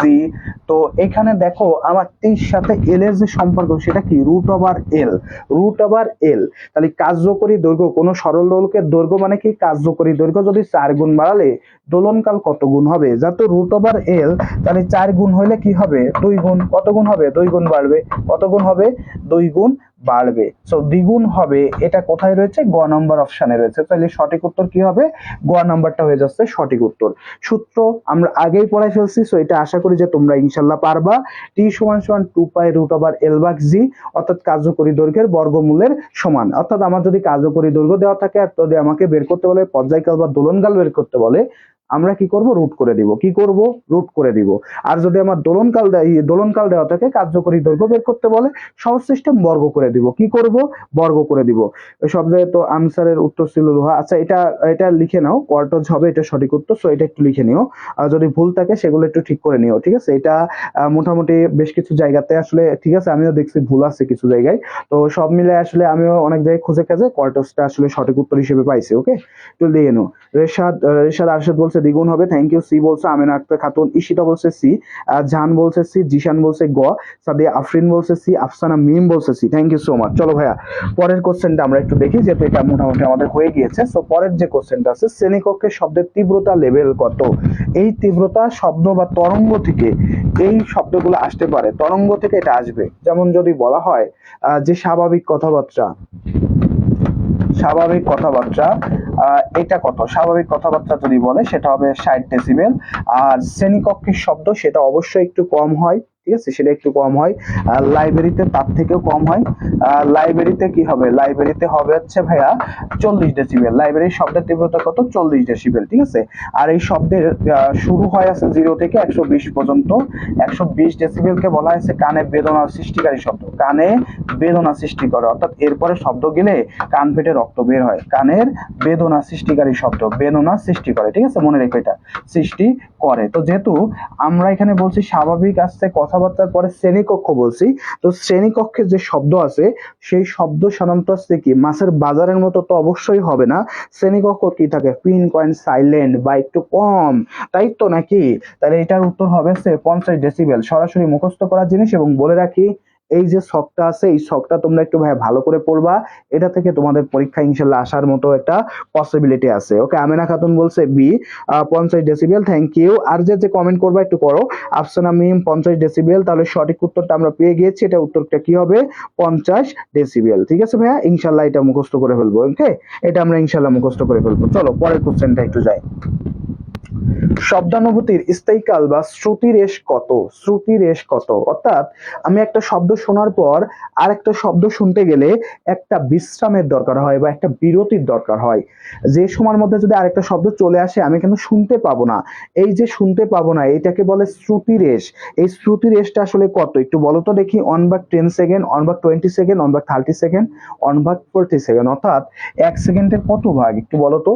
তো আমরা দেখো শব্দের বেগ যদি কখনো জিজ্ঞেস করে শূন্যস্থানের শব্দের বেগ কত বায়ুমণ্ডলের, বায়ুর ক্ষেত্রে শূন্যস্থানের শব্দের বেগ এটা হচ্ছে 332 মিটার পার সেকেন্ড, অর্থাৎ প্রতি মিনিটে প্রতি সেকেন্ডে 332 মিটার যায় শব্দ। তো শব্দের স্থায়িত্বকাল বা রেশ জাহান বলছে এ, আর কে কেসো ভাই একটু কমেন্ট করে জানাই দাও। সো দেখো ইতি বলছে ক, থ্যাংক ইউ সো মাচ। আর কে কেসো ভাই একটু কমেন্ট করবা। রিয়ামণি এ বলছো, আমিনা খাতুন ঈশিতা বলছো এ, আমি আর দুইজনে কমেন্ট করবো। মিলন মাহমুদ এ বলছো, আন্তারা বলছে 0.1, thank you so much. Okay Antara, thank you so much. দেখো ভাইয়া, শব্দের স্থায়িত্বকাল হচ্ছে আমার যে শব্দ আমি শুনলাম তার 1 সেকেন্ডের 10 ভাগ সময়, অর্থাৎ দ্যাটস মিনস এটাকে বলা যায় 0.1 সেকেন্ড। এই সময়ের মধ্যে যদি আরেকটা শব্দ চলে আসে তাহলে সেটা কিন্তু আমি শুনতে পাবো না, তাহলে শব্দের স্থায়িত্বকাল কি হবে 0.1 সেকেন্ড। ঠিক একই জিনিস আমার চোখের ক্ষেত্রেও বিরাজমান। আমার চোখের সামনে ধরো আমি একটা জিনিস দেখতেছি, হট করে সরাই নিলাম, ই করলাম, আমি কিন্তু ভালো মতো দেখতে পারবো না। এটা দেখতে গেলে অবশ্যই আমাকে 0.1 সেকেন্ড সময় আমাকে দিতে হবে। তাহলে সঠিক উত্তরটা কি হবে? ওয়া। তাহলে শ্রুতি এবং চোখ এই দুইটা জিনিসের ক্ষেত্রে মনে রাখবা 0.1 সেকেন্ড। থ্যাংক ইউ যারা যারা উত্তর দিছো, ধন্যবাদ। চলো পরের কোশ্চেনে যাই, তোমরা মোটামুটি এটা পারছো। পরে একটি ইঞ্জিনের 3,400 জুল তাপ গ্রহণ করে এবং 2400 জুল তাপ বর্জন করে, ইঞ্জিনের দক্ষতা কত? দক্ষতার সূত্রটা তো মোটামুটি জানার কথা তোমাদের। দক্ষতা টি ইজ ইকুয়াল টু, যেহেতু তাপ নিচ্ছে তাহলে কি হবে Q1 মাইনাস Q2 ভাগ হচ্ছে Q1, Q1 মাইনাস Q2 ভাগ হচ্ছে কি হবে Q1, গুণ হবে হচ্ছে 100%, গুণ হবে কত 100%। এখন Q1 কোনটি ভাইয়া? এখানে লেখা রয়েছে দেখো, এটা হচ্ছে Q1, যেটা হচ্ছে যেটা আমাদের তাপ আমি ইঞ্জিন থেকে নিচ্ছি সেটা হচ্ছে Q1, আর যেটা আমি বর্জন করতেছি সেটা হবে কি ভাইয়া Q2, সেটা কি হবে Q2। তো একটা হচ্ছে Q1 আর একটা হচ্ছে ভাই আমার Q2, ঠিক আছে। তো দেখো এখানে যদি সিকোয়েন্স আমি বসাই দিই, 3400 মাইনাস হচ্ছে 2400 ভাগ হচ্ছে 3400 গুণ হচ্ছে কত ভাই 100%, ঠিক আছে। তো দেখো এখানে যদি আমি করি তাহলে কত থাকে 1000 ভাগ হচ্ছে 3400, 1000 ভাগ কত 3400 গুণ হচ্ছে 100%। কাটাকাটি যদি করি এটা এটা কেটে গেল, এটা এটা কেটে গেল, এটা এটা কেটে গেল, এটা এটা কেটে গেল, পরে এখানে থাকে 5 আর এখানে থাকে কত 17। তাহলে 5 এর সাথে গুণ করলে হয় 500 ভাগ হবে 17, করলে কত আসে একটু দেখো ভাই। তাহলে করলে যেটা আসবে সেটাই হবে আমাদের উত্তর। করলে 500 কে যদি আমি 17 দিয়ে ভাগ করি কি আসে একটু দেখো ভাই। 500 কে যদি 17 দিয়ে ভাগ করো, ধরো 17 যদি আমি ভাগ করি 500, সাপোজ ধরো 500 দিয়ে ভাগ করলাম, কি হবে 2 বার যায় 34, 16, 16 সাথে 0, তাহলে কতবার যাচ্ছে ভাইয়া? এখানে অবশ্যই যাচ্ছে আমাদের প্রায় 9 বারের মতো যায়, ঠিক আছে 9 বার যায়। 9 বার হলে কত হবে 153। তাহলে দেখো তো এখানে 29 পয়েন্ট সামথিং আসবে, সেটা কত নাম্বার অপশনে রয়েছে? ক নাম্বার অপশন রয়েছে। তাহলে সঠিক উত্তর কি হবে বলো তো ভাইয়া? ক নাম্বারটা হবে সঠিক উত্তর। এই তো অনেকে পারছো দেখতেছি, আফসানা মিম বলছে, মাহমুদ সুলতানা মুক্তা বলছে, ইতি বলছে, আমেনা বলছে, আন্তারা বলছে ক নাম্বারটা হবে ভাইয়া সঠিক উত্তর, Q1 Q2 ভাগ Q1। সো দেখো এই ধরনের ম্যাথ তোমাদের আসতে পারে, তাপগতিবিদ্যা থেকে এই ধরনের ম্যাথগুলো তোমাদেরকে দিতে পারে। তোমরা অনেকে ম্যাথ খোঁজো, সো এই ম্যাথটা তোমাদেরকে দেওয়ার মতো একটা ম্যাথ ভাইয়া। এবার চলে আসো ভাইয়া পরের কোশ্চেনে। তাপগতিবিদ্যার কোন সূত্রের উপর ভিত্তি করে থার্মোমিটার তৈরি করা হয়? সো তাপগতিবিদ্যার 3টা সূত্র আছে, প্রথম সূত্র, দ্বিতীয় সূত্র, তৃতীয় সূত্র, সরি 3টা সূত্র আছে। একটা হচ্ছে প্রথম সূত্র আছে, এর বাইরে প্রথম দ্বিতীয় এই সূত্রের বাইরে আরেকটা সূত্র আছে যেটাকে আমরা বলি শূন্যতম সূত্র, ঠিক আছে শূন্যতম সূত্র। এই সূত্রকে আমি অনেকটা ফাউল সূত্র বলি, কারণ এটার আবিষ্কর্তা হচ্ছে R.H. ফাউলার। কে ভাইয়া? R.H. ফাউলার, একটু ভালো করে মনে রাখবা, ফাউলার, R.H. ফাউলার এটা আবিষ্কার করে, তাই আমরা এটাকে ফাউল সূত্র বলি, ফাউলার। ওকে, ফাউল সূত্র হচ্ছে শূন্যতম সূত্র। শূন্যতম সূত্র হচ্ছে 3টা বস্তু, ধরো 1, 2 এবং 3, এরা প্রথম বস্তুর সাথে তৃতীয় বস্তু তাপীয় সাম্যাবস্থায় থাকলে এই প্রথম বস্তুর সাথে দ্বিতীয় বস্তু তাপীয় সাম্যাবস্থায় থাকবে, এটা হচ্ছে প্রথম সূত্র, ঠিক আছে। আর প্রথম সূত্র থেকে কি আসতে পারে? প্রথম সূত্র হচ্ছে কি করে, কাজ আর তাপের মধ্যে সম্পর্ক স্থাপন করে, ঠিক আছে। কাজ যদি সম্পূর্ণরূপে তাপে, তাপ যদি সম্পূর্ণরূপে কাজে পরিণত হয় তাহলে সেক্ষেত্রে কিউ সমানুপাতিক লেখা হয় ডাব্লু, কিউ সমান সমান লেখা যায় ডাব্লু জে ডাব্লু, এখানে জে সমান তাহলে জে ডাব্লু, ঠিক আছে, কিউ সমানুপাতিক ডাব্লু এই লেখা হয়। তো দেখো থার্মোমিটার বলছে না, থার্মোমিটার এটা মেইনলি তৈরি করা হয় এই শূন্যতম সূত্রের উপর ভিত্তি করে। থার্মোমিটার তৈরি করা হয় কোন সূত্রের উপর ভিত্তি করে? এই শূন্যতম সূত্রের উপর ভিত্তি করে। এখান থেকে আরেকটা জিনিস একটু বলে রাখি, মেডিকেলে দিছিল দ্বিতীয় সূত্রের উপর ভিত্তি করে কি কি তৈরি করা হয়। দ্বিতীয় সূত্র, ঠিক আছে, এটা একটু বলে রাখি, দ্বিতীয় সূত্র, এই দ্বিতীয় সূত্রের উপর ভিত্তি করে রেফ্রিজারেটর কি তৈরি করা হয়? রেফ্রিজারেটর মানে ফ্রিজ, রেফ্রিজারেটর আর আছে তাপীয় ইঞ্জিন, আর এটা কি তাপীয় ইঞ্জিন। এই দুইটা জিনিস তৈরি করা হয় দ্বিতীয় সূত্রের উপর ভিত্তি করে, ঠিক আছে। তাহলে যেহেতু আমাকে এটা বলছে থার্মোমিটার তৈরি করা হয় কোন সূত্রের উপর ভিত্তি করে, অবশ্যই শূন্যতম সূত্রের উপর ভিত্তি করে। তাহলে এটা সঠিক উত্তর হবে গ। এই তো অনেকে পারছো, দেখতে পাচ্ছি আমিনা পারছে, রাফিয়া পারছে, ইতি পারছে, রিশাদ আরশিদ পারছে, সানজিদা পারছে, আফসানা পারছে, কনা পারছে, মাহমুদা পারছে, জান আবিদা পারছে। Thank you so much. তাহলে এটার ইনশাল্লাহ সঠিক উত্তর হয়ে গেল। চলো পরের কোশ্চেনে যাই। যদি কোনো তাপ ইঞ্জিন থেকে কোনো তাপ বের না হয় তবে ইঞ্জিনের দক্ষতা কত? কোনো তাপ ইঞ্জিন থেকে যদি কোনো তাপ বের না হয় তাহলে ইঞ্জিনের দক্ষতা কত? এখন ভাইয়া একটু আগে সূত্রটা লিখে দিছিলাম, তোমরা হয়তো দেখছো কিনা। এটা সমান সমান লিখছিলাম কি বলতো, Q1 মাইনাস হচ্ছে Q2 ভাগ হচ্ছে Q1 গুণ হচ্ছে 100%। তো যখন কোনো তাপ বের হবে না, যখন কোনো তাপ বের হচ্ছে না, তার মানে কি হচ্ছে বলতো ভাইয়া? তার মানে হচ্ছে Q2 এর মান কত হচ্ছে 0। তাহলে Q2 এর মান 0 হইলে কি হয় একটু দেখো তো। এখানে Q2 এর মান যখন 0 তখন কি হচ্ছে Q1 মাইনাস 0 ভাগ হচ্ছে Q1 গুণ হচ্ছে 100%। ক্লিয়ার কিনা কথা? তাহলে কি আসছে Q1 ভাগ Q1 গুণ হচ্ছে 100%। কাটাকাটি যদি ভাইয়া করো তাহলে কত আসে বলো তো? 100% আসে। কত আসে? 100% আসে। সেটা কোথায় আছে? গ নাম্বার অপশন আছে ভাইয়া। তাহলে সঠিক উত্তর কি হবে? গ নাম্বারটা হবে ভাইয়া আমাদের সঠিক উত্তর। ঠিক আছে ভাই, এটা একটু মনে রাখবা, গ নাম্বারটা হবে সঠিক উত্তর। আগের সূত্রটা দিয়ে আমরা ইটা সমান সমান কি পড়ছি? Q1 মাইনাস Q2 ভাগ হচ্ছে Q1। তাহলে আমি যেহেতু আসছে কোনো তাপ বের হচ্ছে না, তার মানে Q2 সমান সমান কি হবে? 0 হবে। তাহলে Q1 মাইনাস 0 ভাগ হচ্ছে Q1 গুণ হচ্ছে 100%। Q1 বা Q1 গুণ 100% করলে কত হয়? 100% হয়। কোথাতে আছে? গ নাম্বার অপশনে আছে। আমেনা পারছো না, ইতি বলছো, তারপর আছে মাহমুদাত 0% বলছেন, আমতারা সি, আফসানা মিম, মিলন, জিশান, জাহান, সানজিদা, রাফিয়া আক্তার গ। সো আশা করি যে এটা বুঝাই দিতে পারছি। কোনো তাপ ইঞ্জিন থেকে যদি তাপ বের না হয় তার মানে শুধু সাপ্লাই হচ্ছে বাট তাপটা আসতেছে না। তো সেক্ষেত্রে কি হয়ে যাবে? 100% হয়ে যাবে। ঠিক আছে ভাই, এটা একটু মনে রেখো, এটা যাতে আর ভুল আমাদের না হয়। ওকে, চলো যারা যারা ভুল করছে ইনশাল্লাহ বুঝতে পারছো আশা করি। চলো পরে যাই। তাপগতিবিদ্যার প্রথম সূত্র কোন দুইটির মধ্যে সম্পর্ক স্থাপন করে? এটা এই মাত্রই আমি তোমাদেরকে বলাই নিয়ে আসছি বা পড়াই নিয়ে আসছি। সেটা হচ্ছে তাপগতিবিদ্যার যে তিনটা সূত্র আছে, প্রথম সূত্র, দ্বিতীয় সূত্র, তৃতীয় সূত্র। তৃতীয় মান আছে শূন্যতম সূত্র। ঠিক আছে, তো তিনটা সূত্রের মধ্যে শূন্যতম সূত্র দিয়ে থার্মোমিটার তৈরি হয় সেটা আমরা পড়ে ফেলছি। এখন আমরা যেটা পড়বো, তাপগতিবিদ্যার প্রথম যে সূত্র আছে এটা কোন দুইটা সূত্রের মধ্যে বা কোন দুইটা জিনিসের মধ্যে সম্পর্ক স্থাপন করে? বল ও শক্তি, কাজ ও শক্তি, তাপ ও বল, তাপ ও কাজ। ঠিক আছে, একটু আগেই বলছি, কাজ যদি সম্পূর্ণরূপে তাপে আর তাপ যদি সম্পূর্ণরূপে কাজে পরিণত হয় তখন কাজ আর তাপ হবে কি? একে অপরের সমানুপাতিক, অর্থাৎ কিউ সমানুপাতিক হচ্ছে ডাব্লিউ। তাই প্রথম সূত্র দুইটা জিনিসের মধ্যে সম্পর্ক স্থাপন করতেছে। কি কি একটু দেখো তো। আমি এই যে সূত্রেই বললাম, তাপ আর সাথে কি বলতো? কাজ। এই দুইটা জিনিসের মধ্যে সম্পর্ক স্থাপন করতেছে। কত নাম্বার অপশন আছে একটু দেখো তো ভাইয়া, এটা ইনশাল্লাহ পারার কথা। আমিনা খাতুন নিশিতা বলছে ডি, ইতি বলছে ঘ, মাহমুদা সুলতানা মুক্তা, কনা, জিশান, জাহান আবিদা বলছে D. Thank you so much. তাহলে এটা ভাই কত নম্বর অপশনে আছে? গ নাম্বার অপশনে আছে। তাহলে সঠিক উত্তর কি হবে? তাপ ও কাজ। Thank you so much. যারা যারা পারছো তোমাদেরকে অসংখ্য অসংখ্য ভাইয়া ধন্যবাদ। চলো ভাইয়া, তাহলে এটা আশা করি যে বুঝাইতে পারছি। ওকে, চলো ভাইয়া পরের কোশ্চেনটা একটু দেখি। কোনটি কক্ষ তাপমাত্রা? দেখি ভাইয়া কে কে জানো একটু কমেন্ট করো তো। কোনটি কক্ষ তাপমাত্রা? 298 kelvin, 310 kelvin, 313 kelvin, 288 kelvin. Okay, Antara thank you so much. তোমরা যারা যারা যুক্ত আছো তোমরা অবশ্যই শেষ পর্যন্ত যুক্ত থাকবা, আশা করি যে বুঝতে পারবা। আর যদি কোনো কোশ্চেন থাকে, কোনো আনসার দেওয়ার থাকে, সেটা অবশ্যই আমাকে জিজ্ঞেস করবে, আমি তোমাদেরকে সেই উত্তরগুলো দিয়ে দিব। আর তোমরা যারা আসলে এখানে যুক্ত আছো তোমরা অবশ্যই তোমাদের যে বন্ধু বান্ধবী থাকে আর যারা আসলে এখানে আমাদের যুক্ত আছে আমাদের এই সিক্রেট গ্রুপে, তাদেরকে অবশ্যই একটু যুক্ত করে দিও, ঠিক আছে, যাতে তারাও আসলে ক্লাসটা অংশগ্রহণ করতে পারে। ওকে, সো আমরা দেখতে পাচ্ছি যে তোমরা মোটামুটি ভালোই উত্তর দিচ্ছ, যারা যারা আছো এখানে অনেকেই উত্তর দিচ্ছ। থ্যাংক ইউ, তোমাদের উত্তর দেওয়ার জন্য ধন্যবাদ। সো আমরা এইবার যে কোশ্চেনটা আসছে এটা আশা করি যে তোমরা পারবা। অনেকেই পারার কথা। এই কোশ্চেনটা খুবই গুরুত্বপূর্ণ একটা কোশ্চেন নিয়ে আসছে এবং এখান থেকে ভাইয়া পরীক্ষা আসে, তো অনেকে উত্তর দিয়ে ফেলছো। আফসানা মিম বলছে 298 কেলভিন, মিলন মাহমুদ এ বলছো, আমিনা খাতুন ইশিতা ক, সাজিদ হাসান বলছো ক, আফসানা মিম বলছো এ।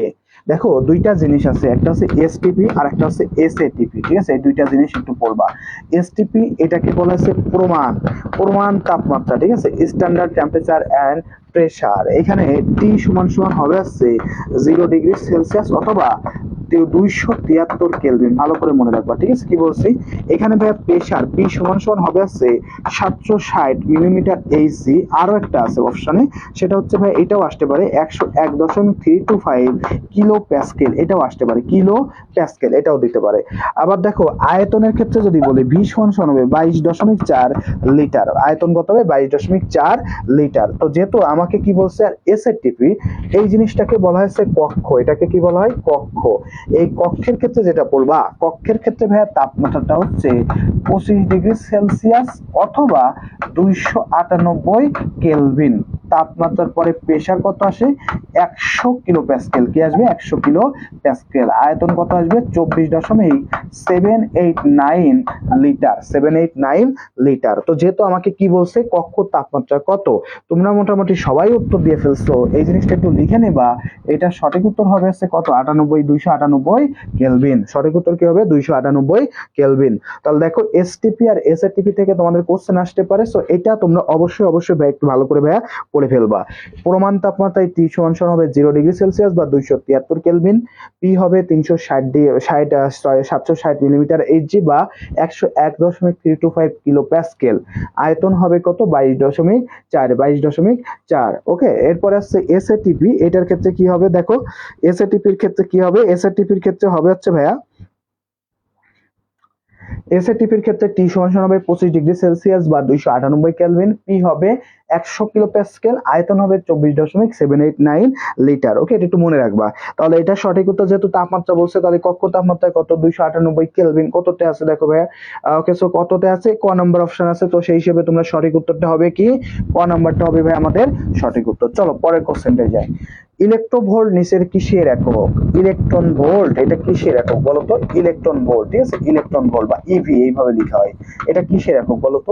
ইলেকট্রন ভোল্ট এটা কিসের একক? কোন জিনিসকে যদি তুমি ইলেকট্রন ভোল্টে কনভার্ট করতে চাও, সেক্ষেত্রে 1.6 গুণ 10⁻⁻19 এটা দিয়ে ভাগ করবা। আর যদি তুমি ওই জিনিসটাকে ইলেকট্রন ভোল্টকে যদি সামনে আনতে চাও, জুলে আনতে চাও, ইলেকট্রন ভোল্টকে কিসে আনবা?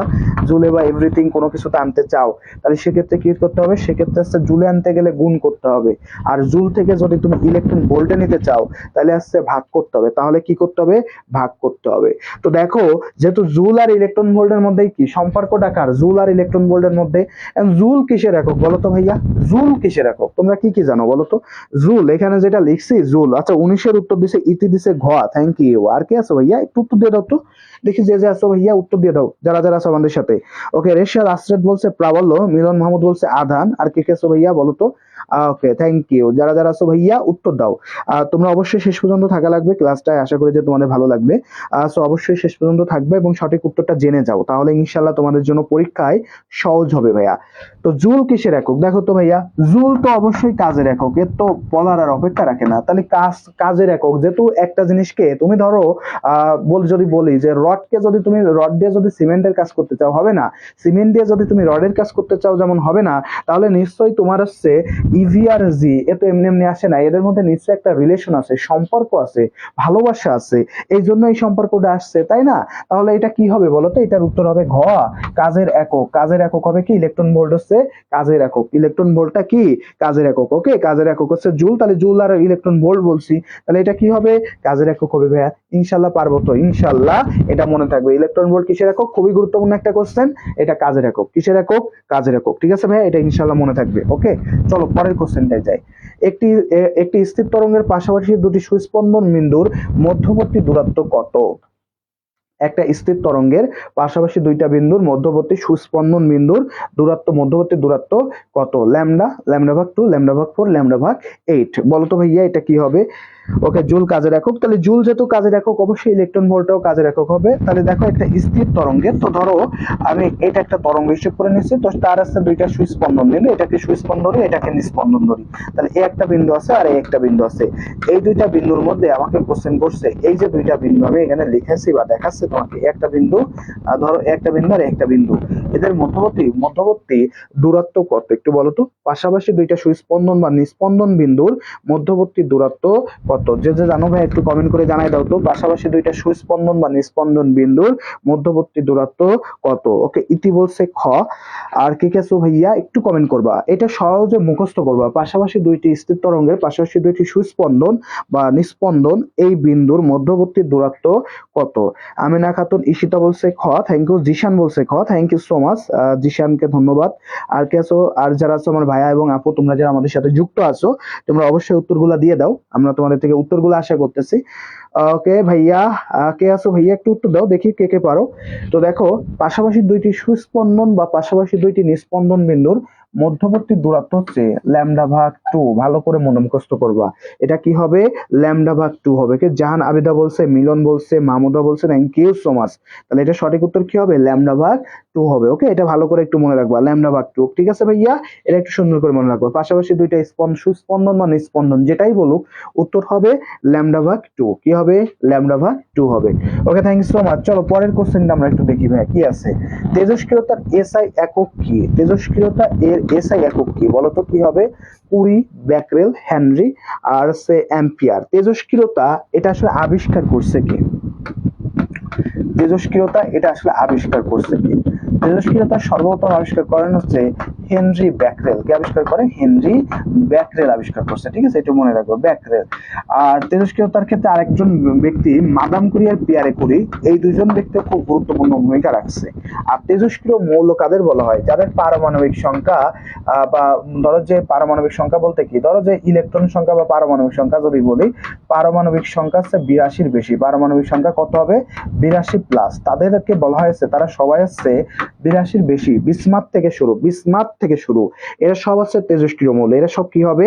তেজস্ক্রিয় মৌল বলা হবে। ঠিক আছে, তো দেখো তেজস্ক্রিয়তার একক হিসেবে তুমি কুড়িও ব্যবহার করতে পারো, আবার ব্যাকরেলও ব্যবহার করতে পারো। হয় কুড়ি নাই ব্যাকরেল, যে কোনো একটা পারো। কিন্তু ভাইয়া এখানে কিন্তু আমাকে একটা স্পেসিফিক করে দিয়েছে, সেই স্পেসিফিকের জায়গাটা কি? এসআই। কি? SI, system of international. তো এসআই পদ্ধতিতে ভাইয়া এটা একটু মনে রেখো, এসআই পদ্ধতিতে এখানে যেহেতু আমাকে বলছে কি এসআই পদ্ধতিতে ভাইয়া আমার তেজস্ক্রিয়তার একক হচ্ছে ব্যাকরেল। কি হবে? ব্যাকরেল হবে খ। তাহলে তোমরা এখানে উত্তর দিছো কে কে একটু দেখি। এখানে অনেকে উত্তর দিছে, কণা উত্তর দিছে, জান উত্তর দিছে, তারপরে আছে রাফি আক্তার ক বলছিল, আন্তারা ব্যাকরেল, ইতি খ, মাহমুদা বলছে খ, আফসানা মিম বলছে খ, আমিনা খাতুন ঈশিতা বলছে খ, কণা বলছে খ, সাদিয়া আফরিন ও বি বলছো, থ্যাংক সো মাচ। তাহলে কুড়িও হতে পারে, ব্যাকরেলও হতে পারে, বাট উত্তরটা কি হবে? এসআই যেহেতু বলছে তাই এটার উত্তর হবে হচ্ছে ভাইয়া ব্যাকরেল। ওকে ভাইয়া, এটা ক্লিয়ার কিনা ভাইয়া? কোনো কনফিউশন আছে কিনা একটু জানাবো ভাইয়া, অবশ্যই একটু কনফিউশন থাকলে জানাবা। তাহলে কি পরের কোশ্চেনে যাই নাকি? পরের কোশ্চেন চলো যাই, পরের প্রশ্নটা সলভ করি। বাংলাদেশে ব্যবহৃত তড়িৎ পরিবর্তী প্রবাহের অর্থাৎ এসি যে ভোল্টেজ আছে, এর কম্পাঙ্ক কত? দেখি ভাই কে কে জানো, কে কে জানো এটার উত্তর, কে কে জানো একটু কমেন্ট করে জানাই দাও। তার আগে একটু বলি, মানব দেহ কিন্তু তড়িৎ পাওয়া যায়। মানব দেহ, এই মানব দেহে যে তড়িৎ পাওয়া যায়, এই তড়িতের ভোল্টেজটা হচ্ছে 50 হার্জ। 50 হার্জ হচ্ছে আমাদের মানব দেহে যেটা পাওয়া যায়, এটার ভোল্টেজ হচ্ছে 50 হার্জ। এখন আমরা বাসা বাড়িতে যেটা ব্যবহার করি, এসি মানে কি?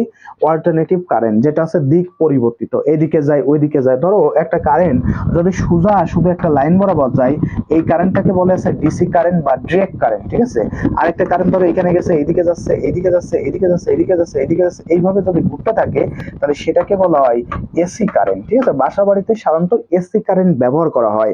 এখন এই যে এসি কারেন্ট আছে, এর কম্পাঙ্ক কত? আমাদের মানব শরীরে আছে 50 হার্জ, বাট এসি কারেন্টের কম্পাঙ্ক কত? দেখি কে কে বলছো। ইতি বলছো ক, অর্থাৎ 50 হার্জ। সাদিয়া আফরিন ক, আমিনা খাতুন ঈশিতা বলছে 220 হার্জ, জাহান আবিদা বলছে ডি, ওকে, জিশান বিন আব্দুল ওয়াহেদ বলছে ঘ, থ্যাংক ইউ।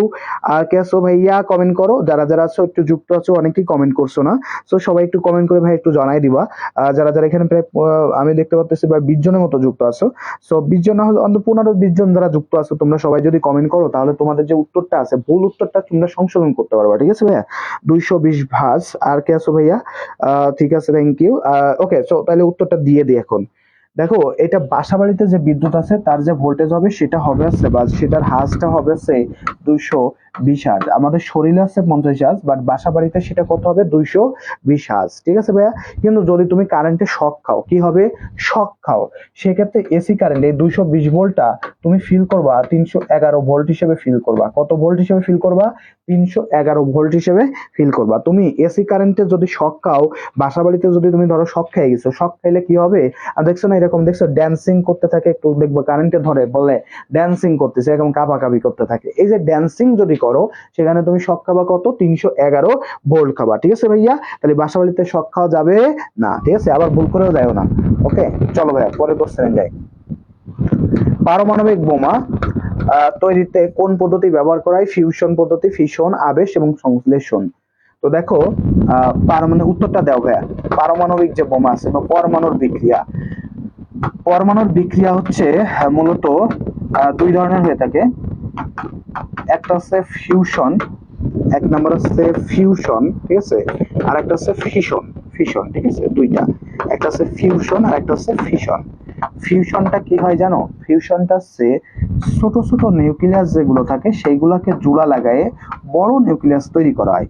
আর ফিশনের ক্ষেত্রে বড় নিউক্লিয়াসকে ভেঙে ছোট ছোট নিউক্লিয়াস তৈরি করা হয়। ঠিক আছে, এখানে যে শক্তিটা তৈরি হয় সেটা হচ্ছে 200 মেগা ইলেকট্রন ভোল্ট শক্তি হয়। এখানে যেটা হয় সেটা হচ্ছে 17.6 মেগা ইলেকট্রন ভোল্ট শক্তি তৈরি হয়। দেখো ফিউশনের ক্ষেত্রে এই ফিউশন যে বিক্রিয়াটা আছে এটা কোথায় কোথায় কার্যকর, ফিউশন বিক্রিয়ার উদাহরণগুলো আসলে কোথায় কোথায় পাওয়া যায়। এই ফিউশন বিক্রিয়ার উদাহরণ বা ফিউশন যেটা আছে আমরা বলতেছি, এই ফিউশন এটা মূলত পাওয়া যায় সূর্যতে। কোথায় পাওয়া যায়? সূর্য। আরেকটা আছে হাইড্রোজেন বোমা, নামটা শুনছো কিনা? হাইড্রোজেন বোমা, এই দুইটা জায়গায় হাইড্রোজেন বোমা, এই দুই জায়গায় এই দুই জায়গাতে আছে তোমার হচ্ছে এই ফিউশন বিক্রিয়া হয়। আর তোমার কোথায় আছে পারমাণবিক হয়? পারমাণবিক যেটা আছে সেটা হচ্ছে ফিশন বিক্রিয়া। পারমাণবিক বোমা, পারমাণবিক বোমা তৈরি করা হয় এই ফিশন বিক্রিয়া দিয়ে। ফিশন, তাহলে দেখো তো এখানে কি বলছে আমাকে, এখানে কি বলছে ওরা তো পারমাণবিক বোমার কথা বলছে, আমাকে এখানে হাইড্রোজেন বোমার কথা বলেনি। তাই পারমাণবিক বোমা হলে কি হবে? ফিশন পদ্ধতি হবে, ফিশন পদ্ধতি। ঠিক আছে ভাইয়া, তাহলে এটা সঠিক উত্তর কি হবে বলো তো? ফিশন পদ্ধতি হবে। তোমরা অনেকে ভুল করছো ভাইয়া, এটা মনে রাখো। এটা কিন্তু একটু একটু একটু জটিল মনে হতে পারে, বাট এটা প্রশ্নটা কিন্তু তোমাদের জন্য খুব সহজ। ঠিক আছে, এটা আসার মতো খুবই গুরুত্বপূর্ণ একটা কোশ্চেন ভাইয়া। এটা মনে রাখবা, এটা কি হবে? ফিশন পদ্ধতি। অনেকে ভুল করছে এটা। তো ইনশাল্লাহ আর ভুল হবে?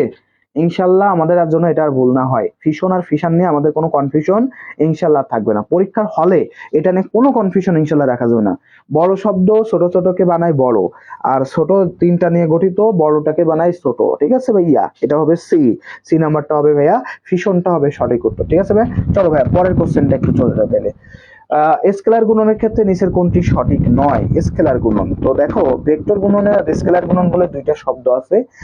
স্কেলার মানে হচ্ছে ডট গুণন হয়, আর ভেক্টর গুণন মানে হচ্ছে ক্রস গুণন হয়। তো এখানে আমাদের যে সঠিক নাই, আই ডট আই সমান সমান 1, আই ডট জে সমান সমান 0, জে ডট কে সমান সমান 1, কে ডট কে সমান সমান হচ্ছে 1। ওকে, এখানে দেওয়া রয়েছে। সো এখানে কোনটা সঠিক নয় সেটা আমাকে বের করতে হবে, সঠিক নয় কোনটি। ওকে, সো দেখো ভাইয়া, স্কেলার গুণনের ক্ষেত্রে আমাদের যে তিনটা একক ভেক্টর আছে, কি কি আছে সেটা? আই, আই আছে, জে আছে, আর কে আছে বলো তো? কে আছে। ঠিক আছে, তো তিনটা একক ভেক্টরের ক্ষেত্রে যদি তুমি ডট গুণ করো, তিনটা একক ভেক্টরে যদি ডট গুণ করা হয়, মান সর্বদা কত হবে? এর মান হয় সর্বদা হচ্ছে 1। এর মান কত হবে? সর্বদা 1। আর বিপরীত একক ভেক্টর যদি তুমি ডট গুণ করো, তাহলে সেক্ষেত্রে মান হয় কত ভাইয়া?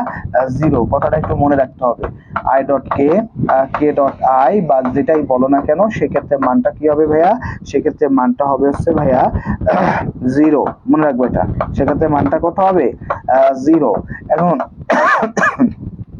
0। তো দেখো তো, এই যে ফর্মুলাটার কথা বলছি, এই ফর্মুলাটা কোন কোন ক্ষেত্রে প্রযোজ্য? যেহেতু সেম জাতীয় একক ভেক্টর গুণ করলে আই ডট আই, তাহলে এটাও সঠিক আছে। আই ডট জে, এটার মান কত হবে? 0, এটাও সঠিক আছে। পরে আই কে ডট কে এটার মান কত হবে অন, এটাও সঠিক আছে। সঠিক নাই কোনটি, এটা সঠিক নাই, কারণ জে ডট কে এটার মান কত হবে ভাই, এটার মান হবে 0।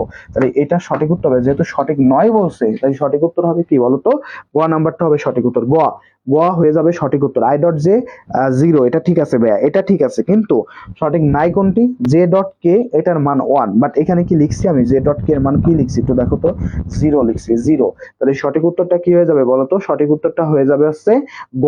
তোমাদের সঠিক উত্তর কি হবে, গ, ইনশাল্লাহ। ওকে, তো যারা ভুল করছো তোমরা অবশ্যই এটা একটু ঠিক করে নিবা এবং সুন্দর করে বুঝে শুনে উত্তর দিবা। বিশেষ করে পরীক্ষার সময় এই নয় তোমার চোখে আর পড়বে না, ঠিক আছে? তুমি যতই আছে মলা ঢেলা মাছ খাও, ভিটামিন এ খাও, কাজ হবে না। কেন হবে না ভাইয়া?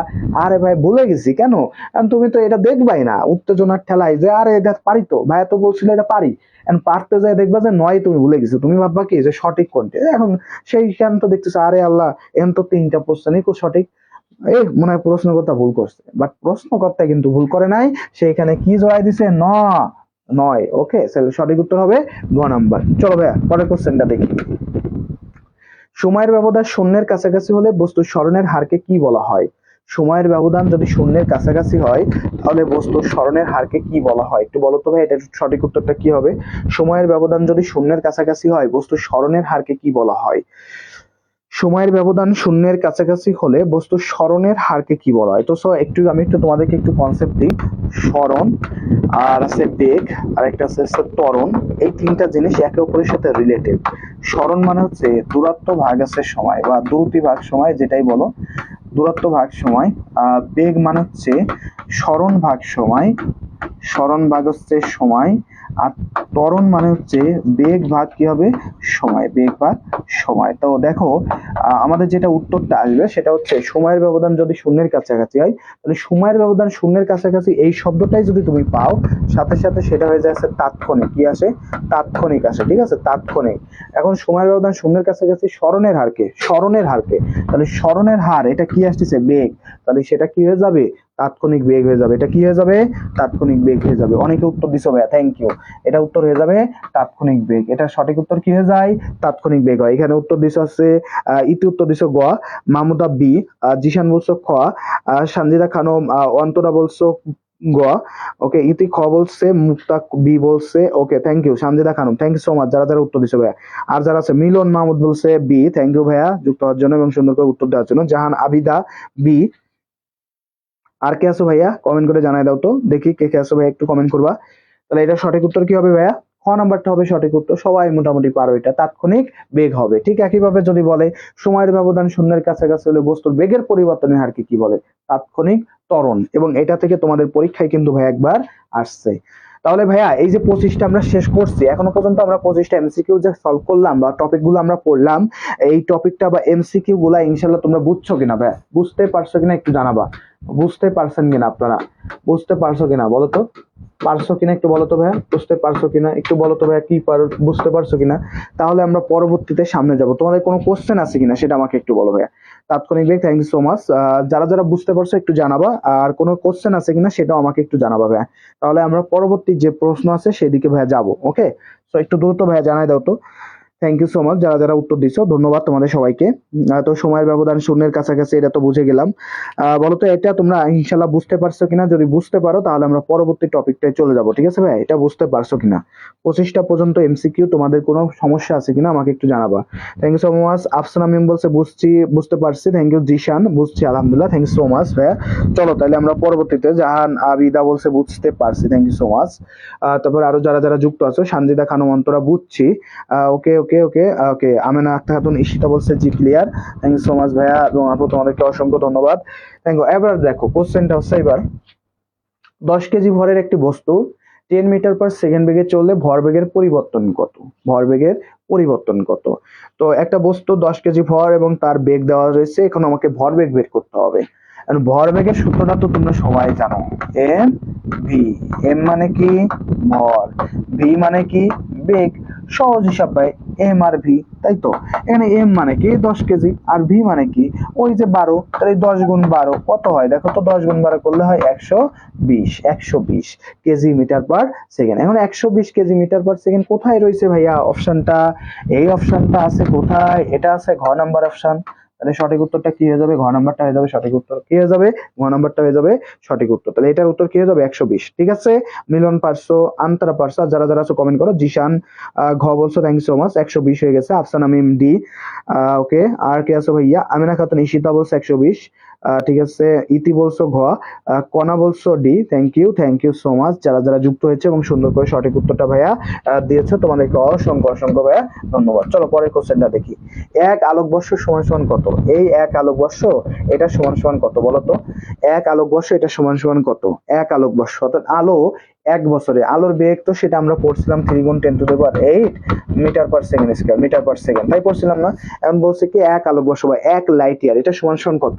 আলো এক বছরে যে দূরত্ব যায় তাকে বলা হয় আলোকবর্ষ। তাহলে এটা কত হবে? এটা বলো তো, জানো এটা কেউ? একটু বলবা ভাইয়া। আলো এক বছরে যে দূরত্ব যায় তাকে বলা হয় আলোকবর্ষ। আলো এক বছরে কত দূরত্ব যেতে পারে জানো ভাইয়া? জানো? এটা একটু বলে দিই ভাইয়া। সেটা হচ্ছে 9.46 বা 9.4, যেটাই বলো 10⁻15 মিটার। এই মিটারটাকে তুমি যদি কিলোমিটারে নাও সেক্ষেত্রে কি হবে? 3 কমে যাবে, 12 কিলোমিটার। ওকে, 12 কিলোমিটার। তো দেখো তো এটা কোথায় আছে?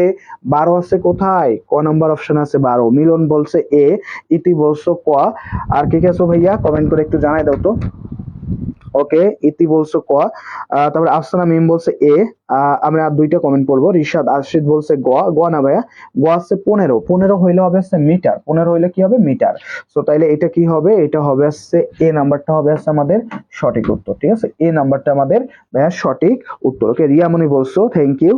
ওকে, জান আবিদা বলছো এ, থ্যাংক ইউ সো মাচ। তাহলে এটা সঠিক উত্তর কি হবে? এ নাম্বারটা হবে। সি নাম্বারটা না। সি নাম্বার কেন হবে না? কারণ কিলোমিটার রয়েছে। এটা যদি মিটারে থাকতো তাহলে সেক্ষেত্রে আমি ওটা দিতে পারতাম। ঠিক আছে ভাইয়া, এটা একটু মনে রাখবা, খেয়াল করবো। ওকে, মুক্তা এ বলছো, থ্যাংক ইউ সো মাচ যারা যারা উত্তর দিছো ভাইয়া। চলো পরের কোশ্চেনটা আমরা একটু তাহলে দেখে ফেলি। একটি দণ্ডের পরিমাপকৃত দৈর্ঘ্য আছে 10 সেন্টিমিটার, প্রকৃত মান আছে 10.40 সেন্টিমিটার হলে পরিমাপের ত্রুটি কত? ঠিক আছে, প্রকৃত দৈর্ঘ্য আর প্রকৃত মান, এটার মধ্যে একটা পার্থক্য দেখতে পাচ্ছি। সো আমাকে কি বলছে? আমাকে বের করতে বলছে যে পরিমাপের ত্রুটিটা কত। ঠিক আছে, দেখি এটা কে কে পারো ভাই একটু কমেন্ট করে জানাই দাও তো। তো পরিমাণকৃত দৈর্ঘ্য আছে 10 সেন্টিমিটার, প্রকৃত মান আছে। তাহলে দেখো আমাদের মেইনলি আছে ত্রুটি, পরিমাপের ত্রুটি। এই ত্রুটির সূত্রটা কি হবে জানো? ত্রুটির সূত্র হচ্ছে ভাইয়া প্রকৃত মান ভাগ আসছে ত্রুটি পরিমাণকৃত মান। ঠিক আছে, এটা একটু মনে রাখবে। ভাগ হচ্ছে প্রকৃত মান, ঠিক আছে, প্রকৃত মান গুণ হচ্ছে 100% ধরে নাও। ঠিক আছে, 100%। তো দেখো আমরা পরিমাপ করতে হচ্ছে 10.4 মাইনাস হবে 10, ভাগ হবে কত? 10.4, গুণ হবে কত? 100%। ঠিক আছে, 100%। কাটাকাটি করলে এখানে হচ্ছে 0.4 ভাগ আছে 10.4 থাকে। ঠিক আছে, এর সাথে 100 গুণ করবো। তো 100 গুণ করলে এখানে মেইনলি আছে 100, যদি তুমি গুণ করে ফেলো তাহলে আসে 40 ভাগ আছে 40.4। এটা কাটাকাটি করলে মেইনলি দেখবো আছে 3 পয়েন্ট সামথিং। তো 3 পয়েন্ট সামথিং বলতে গ নাম্বারটা হবে হচ্ছে এটার সঠিক উত্তর। এখানে আমার কাছে ক্যালকুলেটর না থাকে আমি বের করতে পারতেছি না, বাট তোমরা এটা পারবা। ঠিক আছে, একটু একটু ডিসটেন্স দিবে। 4%, 3.8, এত কাছাকাছি আনসার তোমাকে দিবে না, বা এত কাছাকাছি অপশন গুলো তোমাকে দিবে না। এখানে অপশন গুলো একটু ডিস্টেন্সে দিবে। সো ডিস্টেন্সে উত্তর দিলে 3.84% হবে। এটা ঘ নাম্বারটা হবে না ভাইয়া, 0.4% হবে না, এটা 3.84% হবে। পরিমাপের ত্রুটি বের করার সূত্র কি? প্রকৃত মান ভাগ মাইনাস পরিমাণকৃত মান ভাগ হচ্ছে প্রকৃত মান গুণ হচ্ছে 100%। কি হবে? 100%। তাহলে 10.4 ভাগ হচ্ছে 0.4 গুণ হচ্ছে 10.4। এন্ড 0.4 এর সাথে যদি তুমি 100 গুণ করো তাহলে কি আসে বলো তো? 0.4 গুণ আসছে ধরো 100 করলে কত হয় বলো তো? 40 হয়। কত হয়? 40 হয়। ঠিক আছে, কত হচ্ছে? 40 হচ্ছে। তাহলে 40 ভাগ 10.40। তাহলে এখান থেকে আসে ভাইয়া কি হবে? এটা হবে হচ্ছে ভাইয়া সি। 28 এর উত্তরটা কি হয়ে যাবে? সি হবে 3.84%। 3.84%। ভাইয়া এটা বুঝতে পারছো কিনা একটু জানাইও। এটা একটা ম্যাথ, সো এটা একটু জানতে হবে ভাই। এই ধরনের ম্যাথ তোমাদের দিতে পারে, পরিমাপের ত্রুটিযুক্ত ম্যাথগুলো তোমাদের ভাইয়া দিতে পারে। ওকে, চলো ভাইয়া পরের কোশ্চেনটাই যাই। একটি বস্তুর ভরবেগ দ্বিগুণ হয়ে গেলে আর গতিশক্তি কত গুণ হবে? তো ভরবেগ আর গতিশক্তির মধ্যে যে সূত্রটা লিখছিলাম, ই কে সমান সমান আছে পি স্কয়ার ভাগ হচ্ছে কত? 2m। ঠিক আছে, তো এখান থেকে বলছে যে গতিশক্তি কত গুণ হবে দ্বিগুণ হয়ে গেলে। তো ই কে সাথে সমানুপাতিক, ই কে কি হচ্ছে? ই কে সমান সমান আসছে অলমোস্ট আছে পি স্কয়ার সমানুপাতিক। তো দ্বিগুণ হয়ে গেলে কি হবে? 2 এর হোল স্কয়ার, তার মানে কত আসছে? 4 গুণ, তাই না? গতিশক্তি কত গুণ হবে তাইলে? সেক্ষেত্রে 4 গুণ। সূত্র দিয়ে তুমি সহজে করে ফেলতে পারবে। এটা উত্তর হয়ে যাবে 4 গুণ। কি বলছি ভাইয়া? ইকে সমান সমান পি স্কোয়ার ভাগ 2m। এখন ইকে সমান সমান কি আছে, অলমোস্ট পি স্কোয়ার আছে, তাই তো, পি সমানুপাতে গেছে পি স্কোয়ার। এখন পি অর্থাৎ ভরবেগ যদি দ্বিগুণ করা হয় তাহলে কি হবে, ভরবেগের স্কোয়ার করলে কত হয়, 4 গুণ। গতিশক্তি থাকলে বর্গ, ভরবেগ থাকলে বর্গ, সরি গতিশক্তি থাকলে বর্গ মূল করবা। আর যদি তোমাকে বলে যে ভরবেগ দেওয়া রয়েছে তাহলে সেক্ষেত্রে কি করবা ভাইয়া, বর্গ করবা, কি করবা, বর্গ করবা। তাহলে এটা সঠিক উত্তরটা কি হবে, ঘ নাম্বার। মিলন মাহমুদ বলছে, রিয়া মনি বলছে, জিশান বলছে ঘ। আর যারা আছে একটু কমেন্ট করে জানাই দাও তো ভাইয়া, যারা যারা আছে এটা পারবা 4 গুণ, ঠিক আছে, তাহলে এটা মনে থাকবে তো, ইনশাআল্লাহ মনে থাকবে। ওকে, চলো পরের কোশ্চেনটা একটু দেখি। এক অশ্ব ক্ষমতা, এটা মোটামুটি পারার কথা। এক অশ্ব ক্ষমতা এটা সমান সমান কত,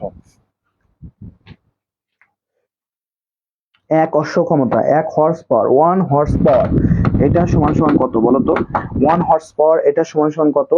ওকে, একটু বলো তো ভাইয়া, দেখি কে কে পারবে, একটু কমেন্ট করে জানাই দাও তো। 1 হর্স পাওয়ার এটা সমান সমান কত, 746 কিলোওয়াট, 74.6 কিলোওয়াট, 7.46 কিলোওয়াট, 0.746 কিলোওয়াট। দেখি ভাইয়া কে কে পারো, এটা একটু উত্তর দিয়ে দাও তো। 1 হর্স পাওয়ার এটা সমান সমান কত, 1 হর্স পাওয়ার এটা সমান সমান কত, কে কে জানো ভাই একটু কমেন্ট করো তো। মিলন মাহমুদ বলছে এ 746 কিলোওয়াট। আর কে কে আছো ভাইয়া একটু কমেন্ট করবা ভাইয়া, একটু কমেন্ট করবা, ঠিক আছে। 4 গুণ, রিশাদ আরশেদ 4 গুণ। ওকে, আফসান আমিন বলছে A. Okay, thank you. Sadia Afrin D. Okay, thank you so much. Jahan Abida D, thank you. Mahmuda Sultana Mukta ক, কনা ডি। আন্তারা 746। আচ্ছা ভাই একটু দেখো, জিশান ক, ইতি ক, আমিনা খাতুন ঈশিতা বলছে ডি, আরশেদ বলছে ঘ। আচ্ছা ভাইয়া দেখো, 1 হর্স পাওয়ার মানে হচ্ছে 746 ওয়াট, কি হবে ওয়াট। এখানে অপশন গুলো সব আছে কিলো ওয়াটে। এখন দেখো 1 কিলোওয়াট সমান সমান কি জানো, 1000 ওয়াট, 1000 ওয়াট। তাহলে এটাকে যদি আমি কিলোওয়াটে কনভার্ট করতে চাই তাহলে কি করতে হবে, 1000 দিয়ে ভাগ করতে হবে। 1000 দিয়ে ভাগ করলে কত আসে, 0.746। এই 0.746 আসবে উত্তর। কোথায় আছে এটা, ঘ নাম্বার অপশনে আছে। তাহলে সঠিক উত্তরটা কি হবে ভাইয়া, ঘ নাম্বার অপশনে। তো কোশ্চেনের উত্তরগুলো দিতে গেলে অপশনগুলো একবার পড়া লাগবে, কোশ্চেনে কি চাচ্ছে সেটাও একবার পড়া ভাইয়া দরকার, খুবই গুরুত্বপূর্ণ। তাহলে এটা কি হবে, 446 কিলোওয়াট হবে না ভাইয়া, এটা হবে ওয়াট। এক অশ্ব ক্ষমতা সমান সমান হচ্ছে 746 ওয়াট, কিলোওয়াট না। সো কিলোওয়াটে কনভার্ট করতে হবে, কেন, কারণ হচ্ছে আমার অপশন গুলো সব কিলোওয়াটে আছে। সো কিলোওয়াটে করতে গেলে কি করতে হবে, 1000 দিয়ে ভাগ। তাহলে 1000 দিয়ে ভাগ করলে কি হয়, 0.746 হয়, 0.746 হয়। তাহলে ইনশাল্লাহ 30 নম্বর আমাদের শেষ। ওকে, চলো পরের কোশ্চেনটা দেখি। কেন্দ্রমুখী বল দ্বারা কৃত কাজের পরিমাণ কি হবে, কেন্দ্রমুখী বল দ্বারা কৃত কাজের পরিমাণ কি হবে বলো তো। কেন্দ্রমুখী বা কেন্দ্র বিমুখী বল দ্বারা কৃত কাজ হচ্ছে শূন্য। কথাটা ক্লিয়ার কিনা, কেন্দ্রমুখী বলো বা কেন্দ্র বিমুখী বলো, এই কেন্দ্রমুখী বলো বা ধরো যে কেন্দ্র বিমুখী বলো, যাই বলো না কেন তারা কৃত কাজ কি হবে, কেন্দ্র বিমুখী, উভয়ের দ্বারা কৃত কাজই হচ্ছে ভাইয়া শূন্য। তাহলে সঠিক উত্তর হয়ে যাবে কি, শূন্য। ভাই এটা মনে থাকবে তো। ওকে, সরি, 0.746 কিলোওয়াট হবে। Thank you so much. যারা ভুল করছো মনে রাখবা, কেন্দ্রমুখী বা কেন্দ্র বিমুখী বল দ্বারা কৃত কাজের পরিমাণ কি হবে, শূন্য হবে। কথাটা ভালো করে মনে রাখবা, কেন্দ্রমুখী হোক বা কেন্দ্র বিমুখী হোক, এদের দ্বারা কৃত কাজের পরিমাণ কি হয়ে যাবে, শূন্য হয়ে যাবে। কত নম্বর অপশন আছে, গ নাম্বার অপশন আছে। তাহলে এটা সঠিক উত্তর কি হবে, অবশ্যই গ নাম্বার হবে। মন থাকবে তো ভাইয়া। মাহমুদা সুলতানা মুক্তা বলছে শূন্য, থ্যাংক ইউ সো মাচ। আর যারা যারা উত্তর দিয়ে দাও, তাহলে এটা শূন্য হবে। ওকে, চলো পরের কোশ্চেনটাই যাই। এটা আছে বেসিক কোশ্চেন এই জন্য। ওকে, নৌকা চালালে নৌকাটি অপর পারে ঠিক সোজাসুজি পৌঁছাবে কত ডিগ্রি কোণে। এটা একটু ভাইয়া মুখস্থ করো, এই জিনিসটা একটু মুখস্থ করো, কারণ এটা ব্যাখ্যা করতে গেলে অনেক বড় একটা ম্যাথ হবে। তো আমি এত বড় ম্যাথ তোমাদেরকে করাবো না, এই জিনিসটা তোমাদের একেবারে সহজ ভাষায় বেশি আসে পরীক্ষায়, এই জন্য এই জিনিসটা দেওয়া। এবং এটা ভেক্টর থেকে দেওয়া। এটা কি থেকে দিছি আমি তোমাদেরকে, ভেক্টর থেকে দিছি, ঠিক আছে, এটা তোমাদেরকে ভেক্টর থেকে দেওয়া হয়েছে। তো এটা তোমাদেরকে আমরা ভেক্টর থেকে তুলে ধরেছি। সো দেখো, এটা তোমরা সবাই একটু সুন্দর করে মনে রাখবা, পৌঁছাবে। এটা সঠিক উত্তরটা তোমরা একটু সহজেই মনে রাখবা ভাইয়া। এটা 32 নাম্বার, এই কোশ্চেনটার উত্তরটা একটু ভালো করে মনে রাখবা। এটা সঠিক উত্তর হবে হচ্ছে সি। কি হবে, সি, 120 ডিগ্রি কোণে আসতে যাবে, ঠিক আছে, 120 ডিগ্রি কোণে পৌঁছাবে। এটা সঠিক উত্তর হবে হচ্ছে সি, 120 ডিগ্রি। বুঝছো, এটা একটু সুন্দর করে মনে রাখবা, জাস্ট এটা একটু মনে রাখলেই হবে, 120 ডিগ্রি। ওকে, নৌকা অপর পাশে যাবে, 120 ডিগ্রি হবে, ঠিক আছে। এরপরে, নিউক্লিয়র মধ্যে কোন কণার পারস্পরিক বিনিময় দ্বারা নিউক্লিয় বলের উৎপত্তি হয়, নিউক্লিয় বলের উৎপত্তি হয়, সবল নিউক্লিয় বলের উৎপত্তি হয়। তো এই যে বল থেকে এই যে জিনিসগুলো আছে, এখান থেকে তোমাদের একটা কোশ্চেন বা প্রতি বছরই আসে, একটু মনে রাখবা। তো মহাকর্ষ, এখানে যে বলগুলো আছে এর মধ্যে প্রথমত আস্তে আস্তে মহাকর্ষ বল। মহাকর্ষ বল হচ্ছে সবচাইতে দুর্বল বল। এই মহাকর্ষ বলের বাহক কণার নাম হচ্ছে গ্র্যাভিটন। ভালো করে মনে রাখবা, মহাকর্ষ বলের বাহক কণা কি? গ্র্যাভিটন। 2 নাম্বার আছে তাড়িৎ-চুম্বক বল। তাড়িৎ-চুম্বক বল, এই তাড়িৎ-চুম্বক বলের বাহক কণা হচ্ছে এটা মনে রাখবা ফোটন, এবং এটা তোমাদের পরীক্ষাতে আসছে। তারপর 3 নাম্বার ধরো দিলাম সবল নিউক্লিয় বল, যেটাই কোশ্চেনে আছে তোমাদের। এটার উত্তর হবে হচ্ছে ভাইয়া মেসন বা গুলুয়ান। কি হবে? মেসন বা গুলুয়ান। ওকে, এরপরে ধরো 4 নম্বর আছে দুর্বল নিউক্লিয় বল। এই 4টা বল একটু ভালো করে করো। দুর্বল নিউক্লিয় বল, এইটার হচ্ছে WZ বোসন, বোসন কণা। ঠিক আছে, বোসন কণা, এটা হবে হচ্ছে এর উত্তর। তাহলে বাহক কণাগুলো তোমরা একটু সুন্দর করে ভাবে পড়ে নিবা। মহাকর্ষ বলের হচ্ছে গ্র্যাভিটন, তাড়িৎ-চুম্বক বলের ফোটন, সবল নিউক্লিয় বলের মেসন অথবা গুলুয়ান, মেসন অথবা গুলুয়ান। এটা হচ্ছে সবচেয়ে দুর্বল, মহাকর্ষ বল হচ্ছে সবচেয়ে দুর্বল, মনে রাখবা সবচেয়ে দুর্বল হচ্ছে মহাকর্ষ বল, আর সবল হচ্ছে সবল নিউক্লিয় বল। সবচেয়ে সবল যদি বলে সবল নিউক্লিয় বল। তাহলে দেখো তো উত্তরটা কি হবে, তোমরা মোটামুটি বুঝে গেছো ভাইয়া। এটার উত্তরটা কি হয়ে যাবে? এটার উত্তর অবশ্যই মেসন হবে। হয়ে গেল উত্তর শেষ। ইলেকট্রন, প্রোটন, নিউট্রিনো এগুলো আসলে হবে না, এটার উত্তর কি হয়ে যাবে? মেসন হয়ে যাবে। কারণ এটা তোমরা বুঝে ফেলছো, কারণ অলরেডি আমি লিখে দিছি এটা মেসন আর গুলুয়ান হচ্ছে সবল নিউক্লিয় বলের বাহক কণা। তোমাকে যেহেতু সবল নিউক্লিয় বল বের করতে বলছে, উত্তর হয়ে গেছে, উত্তর হয়ে গেছে। তাহলে এটার উত্তর কি হবে? গ। তোমরা যারা যারা পারছো তোমাদেরকে অসংখ্য ধন্যবাদ। যারা পারো নাই, ভুল করলে সমস্যা নাই, সেটা সমাধানটা ইনশাল্লাহ আমাদের কাছে তো আছে, তো সেখান থেকে তুমি জেনে নিতে পারবো ব্যাখ্যা সহ। এবার চলে আসি, বল ও বলের ক্রিয়াকালের গুণফলকে কি বলা হয় বলতো? বল ও বলের ক্রিয়াকালের গুণফলকে কি বলা হয় বলতো? বল এবং বলের ক্রিয়াকাল, দ্যাটস মিন্স আছে F ক্রস T, এটাকে কি বলা হয়? B সমান সমান আছে F ক্রস T, এই Pটাকে কি বলা হয়? বল ও বলের ক্রিয়াকালের গুণফলকে কি বলা হয়? ভাই একটু কমেন্ট করে জানাই দাও তো, বল ও বলের ক্রিয়াকালের গুণফলকে কি বলা হয়? ঘাত বল, বলের ঘাত, নিট বল, লব্ধি বল। বলো তো ভাই এটা কি হবে? বল ও বলের ক্রিয়াকালের গুণফলকে কি বলা হয় বলো তো? কি হবে? এটার উত্তর দিয়ে দাও তো ভাইয়া। বল ও বলের ক্রিয়াকালের গুণফলকে কি বলা হয়? বল এবং বলের ক্রিয়াকালের গুণফলকে কি বলা হয়? যে যে জানো, ঘাত বল, বলের ঘাত। তো আমি একটু বলে নিই, নিট বল, নিট বল মানে হচ্ছে লব্ধি বল। ঠিক আছে, এই হচ্ছে উত্তর। তো এখানে যে 4টা অপশন আছে এর মধ্যে বলের ঘাত যেটা আছে, তো মিলন মাহমুদ বি বলছো বলের ঘাত, থ্যাংক ইউ। বলের ঘাত এটাকে বলা হয় আছে বলের ঘাত। বল এবং বলের গুণফলকে কি বলা হচ্ছে? বলের ঘাত। ঘাত বলটা কি? খুব অল্প সময়ের জন্য যে বল ক্রিয়া করে, তো এটাকে বলে ঘাত বল। ধরো ক্রিকেট বল, বল আসতেছে, ব্যাট দিয়ে মার দিলাম, এটা হবে হচ্ছে ঘাত বল। এটা কি হবে? এটা হচ্ছে ঘাত বলের উদাহরণ। তো আমি যেটা তোমাকে অপশনে দিচ্ছি এটা হচ্ছে বলের ঘাত হবে। কি হবে ভাইয়া? বলের ঘাত হবে, মনে রেখো। আর নিট বল বলতে কি বোঝায়? ধরো একাধিক বলের একসাথে পরিমাণ, ধরো F সমান সমান কি হবে? F1 F2, এই যে এইগুলা যোগ, এই যে যোগ ফল, এটা হচ্ছে নিট বল। ঠিক আছে ভাইয়া। আর লব্ধিটা কি? একাধিক বলের পরিবর্তে যখন তুমি একটা বল ব্যবহার করবা তখন সেটা হয়ে যাবে হচ্ছে ভাইয়া লব্ধি বল। তাহলে এটার উত্তর কি হবে? বলের ঘাত হবে হচ্ছে উত্তর। ওকে, তাহলে 34 নম্বরের উত্তর হচ্ছে বলের ঘাত। চলো ভাই পরের কোশ্চেনটা দেখি। তর্কের মাত্রা কোনটি? তর্কের মাত্রা কোনটি? দেখি কে কে পারবে একটু কমেন্ট করে জানাই দাও তো। তর্কের মাত্রা কোনটি? টর্কের মাত্রা কোনটি একটু বলো ভাইয়া, এটা কি হবে? টর্কের মাত্রা কোনটি? টর্কের মাত্রা কোনটি? টর্ক, এই যে টর্ক আছে, টর্কের মাত্রা কোনটি একটু বলো তো ভাইয়া, কি হবে? দেখি কে কে পারো একটু উত্তর দাও তো। টর্কের মাত্রা কোনটি? টর্কের মাত্রা কি একটু বলো তো ভাইয়া, দেখি কে কে পারো ভাই একটু উত্তর দিয়ে দাও তো। টর্কের মাত্রা কোনটি? টর্কের মাত্রা কি? টর্কের মাত্রা এটা একটু বলো ভাইয়া, দেখি কে কে জানো ভাই একটু কমেন্ট করো তো। টর্কের মাত্রা কি? তো একটু টর্ক নিয়ে একটু বলি। টর্ককে সবসময় আছে টাউ দিয়ে প্রকাশ করে। টাউ সমান সমান আছে F plus R। F plus কি হবে? R হবে। তো এখানে F, F বলের মাত্রা কি জানো? mL T⁻²। আর R এর মাত্রাটা কি? এটা হচ্ছে L, তাহলে কি হবে? mL²T⁻²। হবে। তাহলে দেখো তো এটা কোথায় আছে? mL²T⁻², এটা কোথায় আছে একটু দেখো তো। এটা আছে খ নম্বর অপশনে। তাহলে এটা সঠিক উত্তরটা কি হয়ে যাবে ভাইয়া? অবশ্যই খ নম্বরটা হবে সঠিক উত্তর। এটার খ নম্বরটা কোথায় আছে একটু দেখো তো। এটা খ নম্বর অপশনটা হবে সঠিক উত্তর। খ নম্বর অপশনটা কোথায় আছে? এটা খ নম্বর অপশনটা হবে হচ্ছে সঠিক উত্তর। বাইরে গেলাম এটা ভাইয়া। এটা mL²T⁻²।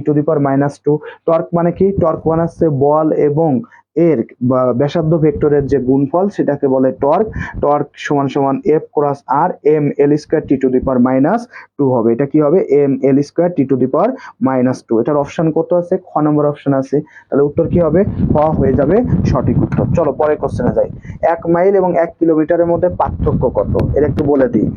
1 মাইল, 1 মাইল সমান সমান হচ্ছে ভাইয়া 1.609 কিলোমিটার, ঠিক আছে। আর 1 কিলোমিটার তো 1 কিলোমিটার, তাহলে পার্থক্য আসছে কত, বা এটা যদি আমি মাইল হিসাব করি, মাইল হিসাব করলে 1 মাইল সমান সমান হচ্ছে ভাইয়া 1609 মিটার, মনে রাখবা। আর 1 কিলোমিটার সমান সমান হচ্ছে 1000 মিটার, তাহলে এদের মধ্যে পার্থক্য কত হচ্ছে 609 মিটার। কত নাম্বার অপশন আছে দেখো তো, 609 মিটার এটা কোথায় আছে, এই অপশনটা আছে হচ্ছে খ নাম্বারে। তাহলে এটা সঠিক উত্তরটা কি হয়ে যাবে বলো তো, 609 মিটার হয়ে যাবে, বুঝছো। 1 মাইল আর 1 কিলোমিটারের মধ্যে পার্থক্য কি, 1 মাইল সমান সমান হচ্ছে 1609 কিলোমিটার মিটার, 1 কিলোমিটার সমান সমান হচ্ছে 1000 মিটার। তাহলে এটা যদি বিয়োগ করি, আমি যেহেতু হচ্ছে পার্থক্য বের করতেছি, মানে কি হবে, বিয়োগ হবে।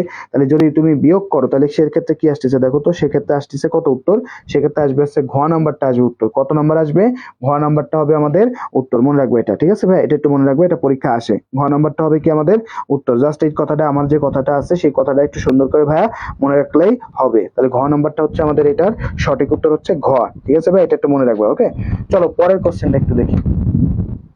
একটি সিলিন্ডারের দৈর্ঘ্য হচ্ছে 7/2 মিটার, যদি ইহার আয়তন 4 সেন্টিমিটার হয় তাহলে ইহার ব্যাস কত। ওকে, সো একটা আছে, এটা আমাদের আসলে দরকার নাই, এ ধরনের কোশ্চেন আমাদের দিবে না, এটা ম্যাথে আমরা শিখছি, সো আমরা পারবো এটা। এখন নিচের কোন ভেক্টরের নির্দিষ্ট দিক নয়। ওকে, সো দেখো সিলিন্ডারের ক্ষেত্রে এই ধরনের ম্যাথগুলো আসলে আমরা ম্যাথে করব, এটা আমাদের ফিজিক্সে এই ধরনের ম্যাথ আসলে আমাদেরকে দিবে না, সো এটা নিয়ে টেনশন করার কিছু নাই। সো দেখো পরে চাই, নিচের কোন ভেক্টরের দিক নির্দিষ্ট নয়, নিচের কোন ভেক্টরের দিক নির্দিষ্ট নয়। তো বিশের যে ভেক্টরগুলো আছে এর মধ্য থেকে তোমরা অবশ্যই একক ভেক্টর, 1 নাম্বার হচ্ছে একক ভেক্টর, এটা একটু ভালো করে পড়বা, একক ভেক্টর।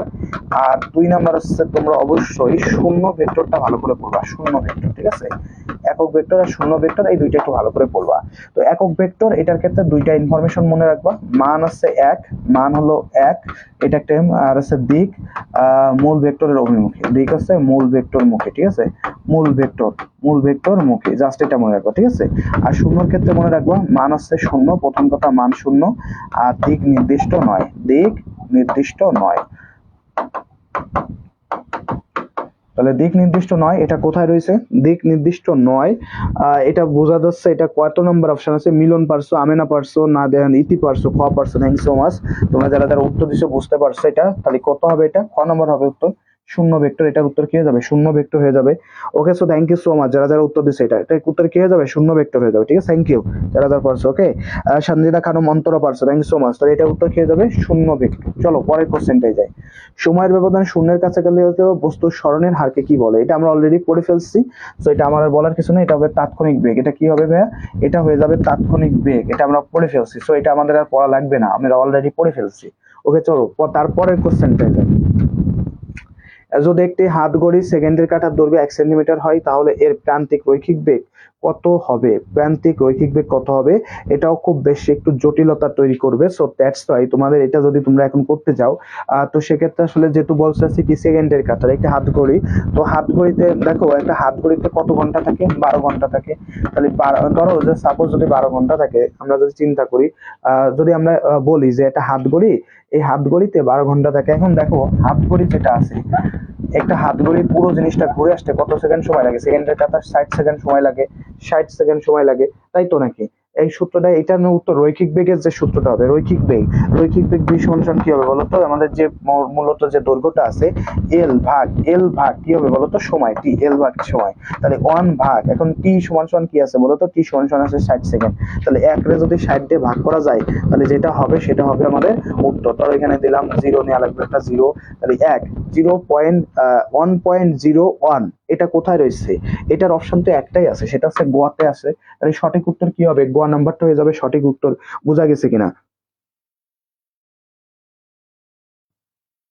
গোয়া নাম্বারটা হবে সঠিক উত্তর। ওকে, সো একটু ই করলে তোমরা মোটামুটি পারবা এটা, ঠিক আছে ভাই। এটা দেখো খুবই সহজ একটা জিনিস, কিভাবে পারলাম আমরা বুঝেই গেছি ভাই। দৈর্ঘ্য বলছে কত, 1 সেন্টিমিটার। এখন আমি জানি হাত ঘড়ি একবার ঘুরে আসতে, যদি শুরু করে কাটা একবার ঘুরে আসতে কত সেকেন্ড সময় লাগে, 60 সেকেন্ড। করলে কত হয়, একটু 60 ভাগ 1 দিয়ে করে দেখো তো, করলে কত হয়, 0.015 আসতেছে। তাহলে সেটা কোথায় আছে, 05, ঠিক আছে, এটা কোথায় আছে? গ নাম্বার অপশন আছে। তাই সঠিক উত্তরটা কি হবে? অবশ্যই গ নাম্বারটা হবে সঠিক উত্তর। গ নাম্বার হবে সঠিক উত্তর। চলো ভাইয়া পরের কোশ্চেনটা দেখি। সবচেয়ে দুর্বল মৌলিক বল কোনটি? এটাও আমি তোমাদেরকে একটু আগে পড়াই নিয়ে আসছি। এটা বলো তো ভাই, এটা কি হবে? সবচেয়ে দুর্বল মৌলিক বল কোনটি? এটা তোমাদেরকে পড়াই নিয়ে আসছে এবং আমি লিখাই নিয়ে আসছি। সবচেয়ে দুর্বল মৌলিক বল কোনটি? সবচেয়ে দুর্বল মৌলিক বল কোনটি? এটা মোটামুটি পারার কথা তোমাদের। সবচেয়ে শক্তিশালী মৌলিক বল হচ্ছে সবল নিউক্লিয় বল। সবচাইতে দুর্বল মৌলিক বল হচ্ছে ভাইয়া মহাকর্ষ বল। সবচাইতে সবল হচ্ছে সবল নিউক্লিয় বল, সবচেয়ে দুর্বল হচ্ছে মৌলিক নিউক্লিয় বল। একটু মনে রেখো এটা, সবচেয়ে সবল হচ্ছে সবল নিউক্লিয় বল আর সবচেয়ে দুর্বল হচ্ছে মহাকর্ষ বল। তাই সবচেয়ে সবল হচ্ছে কে? মহাকর্ষ বল। আর সবচেয়ে দুর্বল হবে কে? সবল নিউক্লিয়, সরি, সবচেয়ে দুর্বল হচ্ছে মহাকর্ষ বল, সবচেয়ে সবল হচ্ছে সবল নিউক্লিয় বল। সবল দেখে বুঝবা এটা কি সবল, আর যেটা আছে দুর্বল সেটা তো দুর্বলই মহাকর্ষ বল। ওকে, আমিনা খাতুন নিশিতা বলছে এ, জাহান আবিদা বলছে হচ্ছে এ, থ্যাংক ইউ। মাহমুদা সুলতানা মুক্তা বলছে ক, আজ যে জাস্ট একটু কমেন্ট করো। ইতি বলছো ক, thank you so much. Reshed Arshed বলছে মহাকর্ষ, থ্যাংক ইউ সো মাচ। চলো ভাইয়া পরের কোশ্চেনটা দেখি তাহলে। ভরবেগের মাত্রা সমীকরণ কত? ভরবেগের মাত্রা সমীকরণ কত? এখন ভরবেগ p সমান সমান কি লেখা যায়? mv। ভর আর বেগ এই দুইটার গুণফলকে বলা আছে ভরবেগ। তাহলে ভরবেগের ক্ষেত্রে মাত্রা সমীকরণ কি হবে? কেজি। তাহলে ভরবেগের মাত্রা সমীকরণ কি হবে? m l t to the power -1। কারণ কি এটার ভরের, এই ভরের একক হচ্ছে m আর এটার মাত্রা কি হবে? l t to the power -1। দুইটা যোগ করলে কি হয়?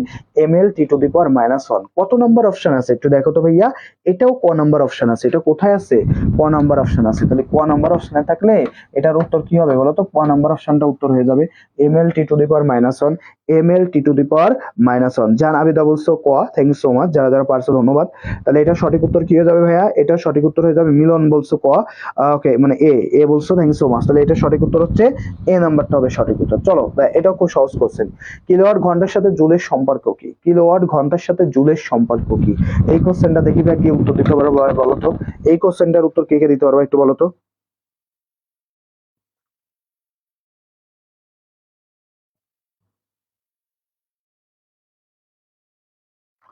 দেখি এটার উত্তর কে কে দিতে পারে একটু কমেন্ট করে জানাই দাও তো ভাইয়া। এটার উত্তর কি হবে? কিলোওয়াট ঘন্টার সাথে, কিলোওয়াট ঘন্টা, 1 কিলোওয়াট ঘন্টা এটা সমান সমান কত জুল বলো তো? 1 কিলোওয়াট ঘন্টা এটা সমান সমান হচ্ছে ভাইয়া, এটা কে কে জানো ভাই একটু কমেন্ট করবা ভাইয়া। মিলন মাহমুদ সি, আমতারা বলছো সি, থ্যাংক ইউ। যারা যারা আছো তোমরা উত্তর সঠিক দিচ্ছ ভাই, এখনো পর্যন্ত সঠিক উত্তর পাইছি। দেখি কে হবে। এটা সমান সমান কত হবে জানো? 3.6 গুণ 10⁶ জুল। জুল, ঠিক আছে, জুল হবে।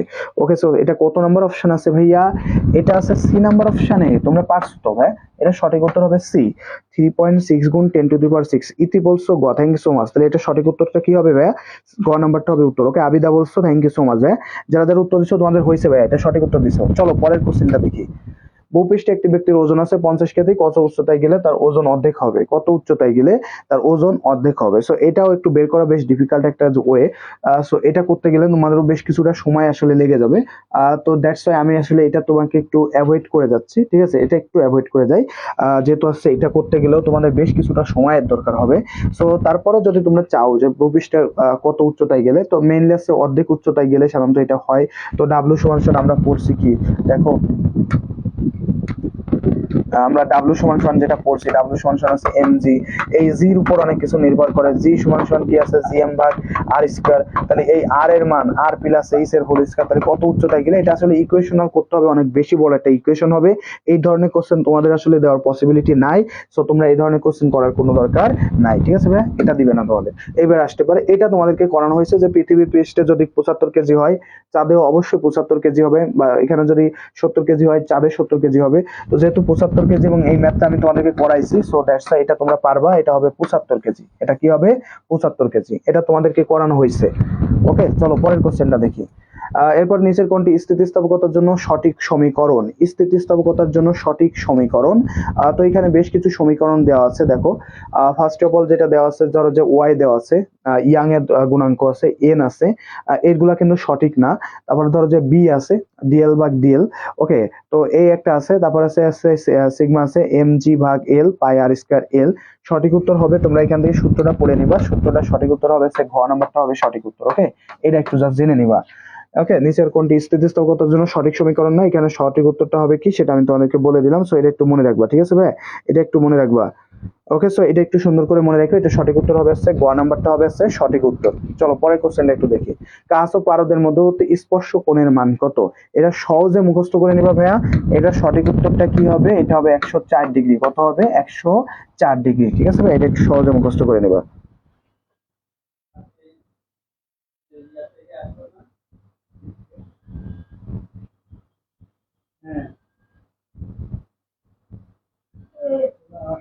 ওকে, তাহলে এটা সঠিক উত্তর কি হবে? 104 ডিগ্রি। পরের কোশ্চেনটা একটু দেখি। একটি পূর্ণ কম্পনে টি সময়ে দশার পরিবর্তন 2π হলে কৌণিক কম্পাঙ্ক কত হবে? ওকে,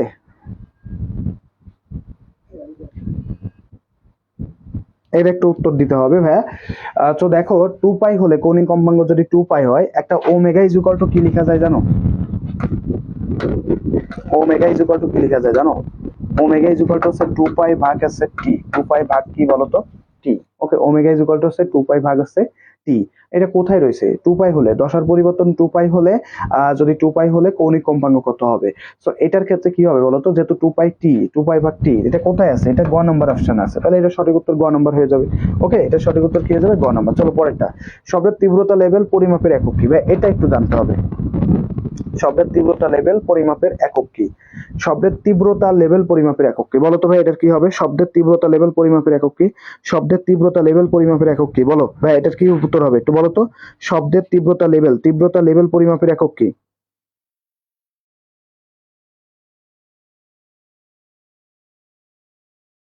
শব্দের তীব্রতা লেভেলের একক কি? বলো তো ভাইয়া। শব্দের তীব্রতা লেভেলের একক কি? বলো। শব্দের তীব্রতা লেভেল বা স্তর মাপার একক কি? শব্দের তীব্রতা লেভেল মাপার একক কি? ওকে, একটু বলে রাখি ভাইয়া। শব্দের তীব্রতা, এখানে যে হাজ আছে না, একটু দেখো ভাইয়া, এখানে যেটা যেটা অপশন আছে সেটা সেটা একটু দেখাই দিই। ফার্স্ট অফ অল প্রথমে আছে হাজ, ঠিক আছে? এখানে প্রথম যেটা আছে হাজ, এটা হচ্ছে কম্পাঙ্ক মাপার একক। এটা কি ভাইয়া? কম্পাঙ্ক। শব্দের কম্পাঙ্ক মাপবা, সেই কম্পাঙ্ক মাপার একক হচ্ছে এই হাজ। এরপরে যেটা আছে একটু দেখো ভাইয়া, এরপরে যে দুইটা নম্বর আছে সেটা হচ্ছে ওয়াট পার মিটার স্কয়ার। এটা হচ্ছে শব্দের তীব্রতা মাপার একক। শব্দের তীব্রতা, এটা হবে শব্দের তীব্রতা মাপার একক। এরপর দেখো যেটা আছে ডেসিবেল। এই ডেসিবেল শব্দে শব্দের তীব্রতা লেভেল মাপার একক। শব্দের তীব্রতা লেভেল মাপার একক হচ্ছে লেভেল। এই লেভেল মাপার এককটা হচ্ছে সেই ডেসিবেল, ঠিক আছে? তাহলে এটা সঠিক উত্তর কি হবে বলতো? গ নাম্বারটা হবে ভাইয়া সঠিক উত্তর। একটু মনে রেখো, গ নাম্বারটা হবে কি ভাইয়া? এটা সঠিক উত্তর হবে হচ্ছে গ নাম্বার। বুঝছো? তাহলে এটা সঠিক উত্তর কি হচ্ছে ভাইয়া? গ নাম্বারটা হচ্ছে এটা সঠিক উত্তর। মনে থাকবে ভাইয়া? এটা একটু সবাই সুন্দর করে মনে রাখবা। ডেসিবেল পারছো ভাইয়া? সাদিয়া পারছে, মামুদা পারছে, কণা পারছে, জাহান আবিদা পারছে, আমিনা খাতুন পারছে। থ্যাংক ইউ সো মাচ ভাইয়া। এটা ডেসিবেল হবে, ঠিক আছে ভাই? এটা মনে রেখো।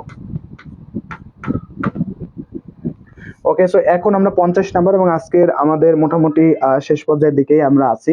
সো আমরা এই কোশ্চেনটা দিয়েই শেষ করব আজকে।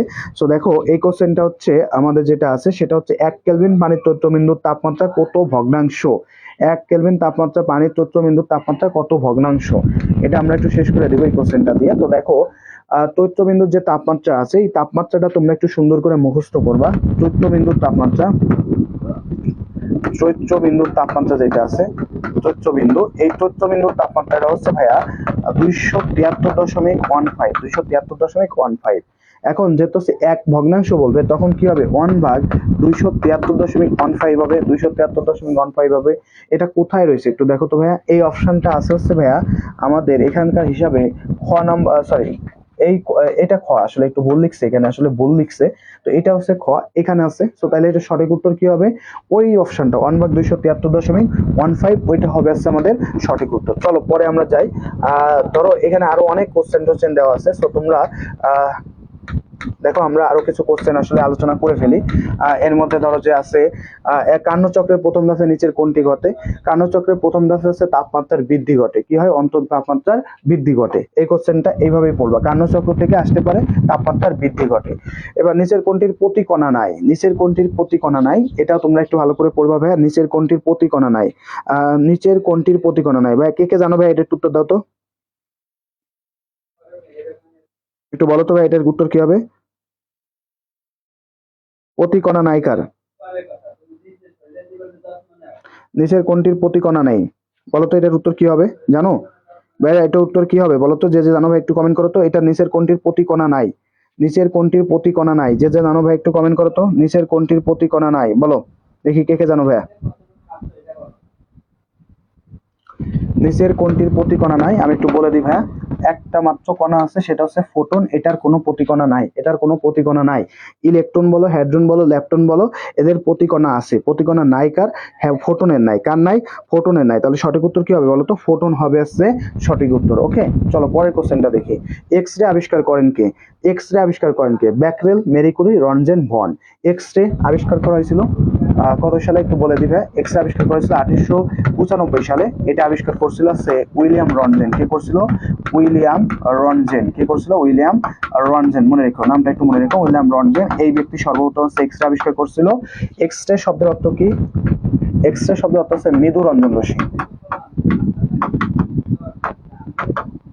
এক্স-রে শব্দের অর্থ হচ্ছে মৃদু রঞ্জন রশ্মি। এটা আবিষ্কার করেছিল উইলিয়াম রনজেন, যেটা অপশন কততে আছে? গ নাম্বার অপশনে আছে, তাই সঠিক উত্তর হবে হচ্ছে রনজেন। ওকে ভাইয়া, এটা আশা করি যে বুঝতে পারছো। চলো পরের কোশ্চেনটা।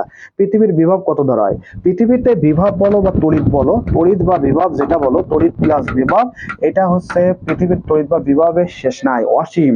এখানে হচ্ছে সমুদ্র থেকে এক বালতি পানি তুলে তুমি বলতে পারবা না ভাইয়া সমুদ্রের পানি কমাই দিছি, এই কথা কিন্তু বলা যায় না। ঠিক একইভাবে পৃথিবী থেকে বিভব নিয়ে বা তড়িৎ নিয়ে তুমি পৃথিবীর বিভব বা তড়িৎ কমাইতে পারবা না। এই জন্য পৃথিবীর বিভব বা তড়িতের মান ধরা হয় জিরো। কত ধরা হয়? জিরো ধরা হয়। ঠিক আছে ভাইয়া, এটা কি হবে বলো তো? মিলন মাহমুদ বলছে জিরো। থ্যাংক ইউ ভাইয়া। আর কে আছো? Milon Mahmud, thank you so much. Zero বলছো, থ্যাংক ইউ সো মাচ ভাইয়া। এরপর আর কে আছো ভাইয়া? কমেন্ট করে একটু জানাই দাও, আমরা দুই একটা কমেন্ট দেখি। কনা, সামজিদা, আমেনা, সাদিয়া, অনেকে কমেন্ট করতেছো ভাইয়া, কমেন্ট করে একটু জানাই দিবা। মিলন বলছো, থ্যাংক ইউ সো মাচ ভাইয়া। এ হবে, এ না ভাইয়া, এটা জিরো হবে। ঠিক আছে, এ বলো না। ওকে, এ না, 100 না, 100 না, এটা হবে কি? খ নাম্বার হবে অপশন খ, 0 ভোল্ট। ঠিক আছে ভাইয়া, এটা মনে রাখবা, 0 ভোল্ট। ওকে, আমেনা খাতুন, ঈশিতা বলছে জিরো। থ্যাংক ইউ ভাইয়া। ওকে, চলো ভাইয়া পরের কোশ্চেনটা একটু দেখি। কোন বিজ্ঞানের সৌর বর্ণালীকে কালো রেখা লক্ষ্য করেন? ঠিক আছে, এটা হবে এটা সরাসরি মুখস্থ করার জিনিস। ফর্ন হেপার। এটার উত্তর কি হবে? ফর্ন হেপার। এটা সরাসরি মুখস্থ করবা। এটার উত্তর কি হবে? ফর্ন হেপার। সর্বপ্রথম হচ্ছে বিজ্ঞানী সৌর বর্ণালীতে কালো রেখা লক্ষ্য করেন কে? ফর্ন হেপার। ওকে, এটা সরাসরি মুখস্থ করার জিনিস। কোনটি ডায়াচম্বকীয় পদার্থের উদাহরণ? এটা আসলে খুব জটিল একটা জিনিস, তো এটা আমরা একটু অ্যাভয়েড করি। সো এটা আশা করি যে এটা একটু বলতে পারো। ভূচুম্বকীয় উত্তর মেরু এবং ভৌগোলিক দক্ষিণ মেরুর মধ্যে দূরত্বটা আসলে কত?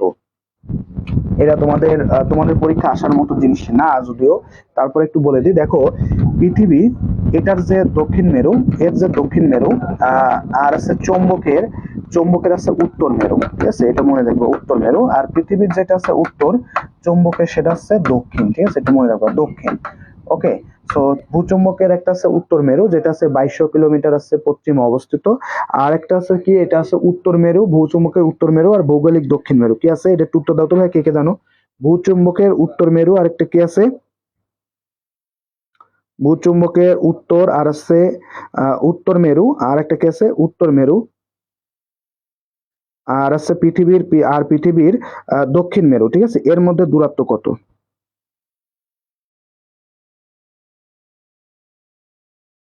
বলো ভাই, এটা কি হবে? এটা কি হবে বলো দেখি, কে কে জানো ভাই একটু বলো তো। উত্তর মেরু আর ভৌগোলিক দক্ষিণ মেরু, এর মধ্যে আসলে উত্তর মেরু আর দক্ষিণ মেরু, এখানে আবার কিন্তু কিসে একটা দিছে জানো? এটা আবার দিছে মাইলে।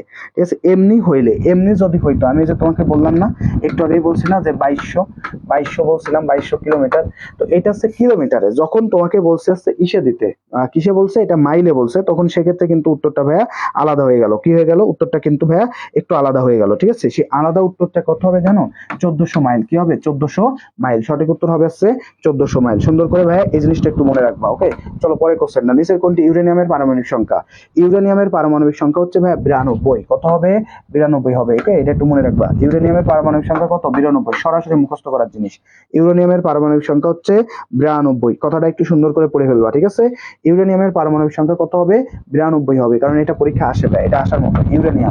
ইউরেনিয়ামের পারমাণবিক সংখ্যা এটা আসতে পারে। ইউরেনিয়ামের পারমাণবিক সংখ্যাটা আসতে পারে, কারণ পারমাণবিক বোমা তৈরি করার ক্ষেত্রে এটা খুব গুরুত্বপূর্ণ একটা রোল প্লে করে। সো দ্যাটস ওয়াই ইউরেনিয়ামের পারমাণবিক সংখ্যা কত হবে? 92 হবে। কে মিলন মাহমুদ পারছো? আর যে একটু কমেন্ট করো ভাইয়া। থ্যাংক ইউ ভাই। চলো পরের কোশ্চেনটা দেখি।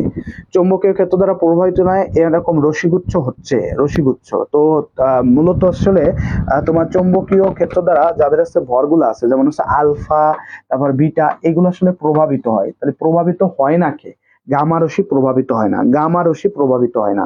তো যেহেতু গামা রশ্মি শুধু তো গামা না, এর সাথে তো আবার নিউট্রনও আছে, ঠিক আছে। এই নিউট্রন আর গামা এরা প্রভাবিত হয় না, কারণ কি এদের আসতে ভর নাই, ভর জিরো বা নিরপেক্ষ, আধান নিরপেক্ষ, ঠিক আছে। এরা কি আধান নিরপেক্ষ, এরা হচ্ছে আধান নিরপেক্ষ। যারা আধান নিরপেক্ষ তাদের কোনো ধরনের চৌম্বক ক্ষেত্র দ্বারা বিচ্যুত হবে না। যেমন বিটা যদি বলো এটা হচ্ছে ঋণাত্মক আধান, কি এটা ঋণাত্মক। আর যদি তুমি আলফা বলো এটা হবে ধনাত্মক। তাহলে একটা হচ্ছে ধনাত্মক আর একটা হচ্ছে ঋণাত্মক। তাহলে আরেকটা কি, এটা হচ্ছে আধান নিরপেক্ষ।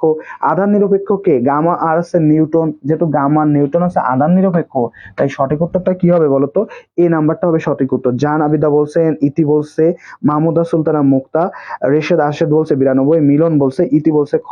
খ হবে না, এটা উত্তর হবে হচ্ছে ক, নিউটন আর হচ্ছে গামা রশ্মি। নিউটন আর গামা রশ্মি হবে সঠিক উত্তর। ওকে, এটি একটু ঠিক করে নাও, ঠিক আছে ভাইয়া। এটাই আশা করি যে বোঝা গেছে। চলো পরের এবং সর্বশেষ কোশ্চেন আমরা শেষ করে ফেলি। তারপরে হচ্ছে 20 সেন্টিমিটার পুরো স্টিল বেদ করে যেতে পারে কোনটি? তো স্টিল বলো, যাই বলো, যা কিছু বলো না কেন ভাইয়া, সবচাইতে বেশি যদি তোমাকে দেখো, তুমি গামা যদি দেখো, গামা আর কোনো কথা নাই, কারণ গামা সবকিছু ভেদ করতে পারে। গামা তোমার যে কটা রশ্মি আছে তার মধ্যে গামা পার্টিকেল বা গামা রশ্মি এটা সব ভেদ করতে পারে, এটা সবকিছু ভেদ করতে পারবো, কোনো কথাবার্তা নাই। গামা, ঠিক আছে। আলফা আছে সবচাইতে কম পারে, তার থেকে একটু বেশি পারে বিটা, আর সব থেকে বেশি পারে কে, গামা। এই তুমি সামনে যাই এনে দাও না কেন, এই সব কিছুকে চূর্ণ বিচূর্ণ করে দিবে। কি করবে, চূর্ণ বিচূর্ণ করে দিবে। তো তাইলে এটা সঠিক উত্তরটা কি হবে বলো তো, ঘ নাম্বারটা হবে সঠিক উত্তর। বুঝছো, গামা দেখার সাথে কোনো কোনো কথাবার্তা নাই, চোখ বুঝে গামা, ঠিক আছে ভাইয়া।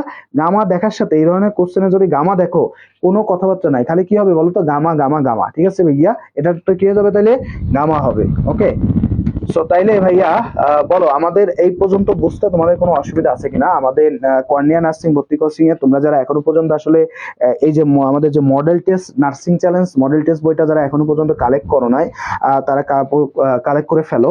বইটা মাত্র 99 টাকায়। আমাদের এখানে আসলে রিভিশন ক্লাস এবং পরীক্ষা হচ্ছে, এবং পরীক্ষার শেষে আসলে পিডিএফ দেওয়া হবে মাত্র 99 টাকায়, 100 টাকারও কম। এই শেষ সময়ে তোমাদেরকে 16টা ক্লাস নেওয়া হবে, এবং সেই সাথে সাথে আমাদের যে কোর্সটা আছে সেটা চলতেছে। তো তোমরা যারা ভর্তি হতে চাই বা তোমাদের বন্ধু বান্ধব যারা ভর্তি হতে চায় তাদেরকে অবশ্যই একটু জানিয়ে দিও। এবং আমাদের এই যে বইটা আছে, যারা এখনো কালেক্ট করো নাই, তোমরা এই মডেল টেস্ট বইটা কালেক্ট করতে পারো মাত্র 150 টাকায়, ঘরে বসে বইটা পেয়ে যাবা। সো যারা আসলে বইগুলো কালেক্ট করতে চাও তারা দ্রুত গতিতে আমাদের যে পেজ আছে বা আমাদের সাথে যোগাযোগ করে, ঠিক আছে, আমাদের সাথে যোগাযোগ করে বইগুলো ইনশাল্লাহ কালেক্ট করে ফেলো। খুব সুন্দরভাবে এখানে আমরা চেষ্টা করেছি তোমাদেরকে সুন্দরভাবে সবকিছু বুঝিয়ে দেওয়ার জন্য। সো ইনশাল্লাহ তোমাদের জন্য ভালো কিছু থাকবে এখানে। সো তোমাদের জন্য আমাদের যে 70% ডিসকাউন্টে ফুল কোর্সে এখনই এনরোল করো, যেখানে 21টি ম্যারাথন লাইভ ক্লাস এবং পরীক্ষা পাচ্ছ, 100টির বেশি রেকর্ডেড ক্লাস পাচ্ছ, চূড়ান্ত প্রস্তুতির জন্য 15টি মডেল টেস্ট সহ 30টির বেশি পরীক্ষা পাচ্ছ। সো তোমরা যারা এনরোল করতে চাও তারা দ্রুত যোগাযোগ করে আমাদের ক্লাস গুলা করে ফেলো এবং নিজের প্রস্তুতিকে আরো বেশি শানিত করে ফেলো। সো তোমাদের অবশ্যই স্বাগতম থাকবে আমাদের কর্নিয়ার যে জায়গাটা আছে সেখানে অবশ্যই যোগাযোগ করার জন্য। তোমরা আমাদের সাথে যোগাযোগ করার জন্য বইটা কিভাবে পাবো ভাইয়া, তুমি আমাদের যে পেজ আছে বা আমাদের যে নাম্বারগুলো দেওয়া আছে, যেখানে যে নাম্বার দেওয়া আছে এই নাম্বারে যদি যোগাযোগ করো তাহলে তুমি সেক্ষেত্রে বইগুলো ভাইয়া কালেক্ট করতে পারবা। ঠিক আছে ভাই, কালেক্ট করতে গেলে এই নাম্বারটায় হোয়াটসঅ্যাপ অথবা ফোন দিতে পারো সরাসরি। ওকে, সো আজকের ক্লাসটা কেমন লাগছে? হ্যাঁ, এখানে সব সাবজেক্টের আসলে মডেল টেস্ট, তো এখানে তোমাকে কোশ্চেন দেওয়া আছে, মডেল টেস্ট কোশ্চেন দেওয়া আছে, এবং কোশ্চেন গুলো খুবই মানসম্মত ভাবেই তৈরি করা, যাতে নার্সিং পরীক্ষায় আসে এরকম কোশ্চেন হয়। এবং এখানে তুমি বেশ অনেকগুলো মডেল টেস্ট দিতে পারবা, সেলফ অ্যাসেসমেন্টের জন্য অনেক মডেল টেস্ট দেওয়া আছে। সো মডেল টেস্ট গুলা দিতে পারবা। তো আজকের ক্লাসটা কেমন লাগছে সেটা অবশ্যই একটু জানাবো, এবং তোমাদের যদি ভালো লেগে থাকে এবং বইটা যারা নিতে চাও তারা অবশ্যই নাম্বারে যোগাযোগ করো। সো আজকে ওকে, সো যারা যারা আসো তোমরা ক্লাসটা কেমন লাগছে একটু জানিয়ে দেবে, একটু জানাই দাও ক্লাসটা কেমন লাগছে। এবং নেক্সট ক্লাসে তাহলে ইনশাল্লাহ আবারও দেখা হবে। সেই পর্যন্ত সবাই তাহলে ভালো থাকবেন, সুস্থ থাকবেন। আর যারা বইটা নিতে চান নাম্বারের স্ক্রিনে দেওয়া নাম্বারের সাথে যোগাযোগ করে বইগুলো কালেক্ট করে ফেলবেন। সবার জন্য অনেক অনেক শুভকামনা থাকবে, ইনশাল্লাহ দেখা হবে বিজয়। সবার জন্য অনেক অনেক ভালোবাসা, শুভেচ্ছা এবং দোয়া থাকবে। আল্লাহ হাফেজ, আসসালামু আলাইকুম।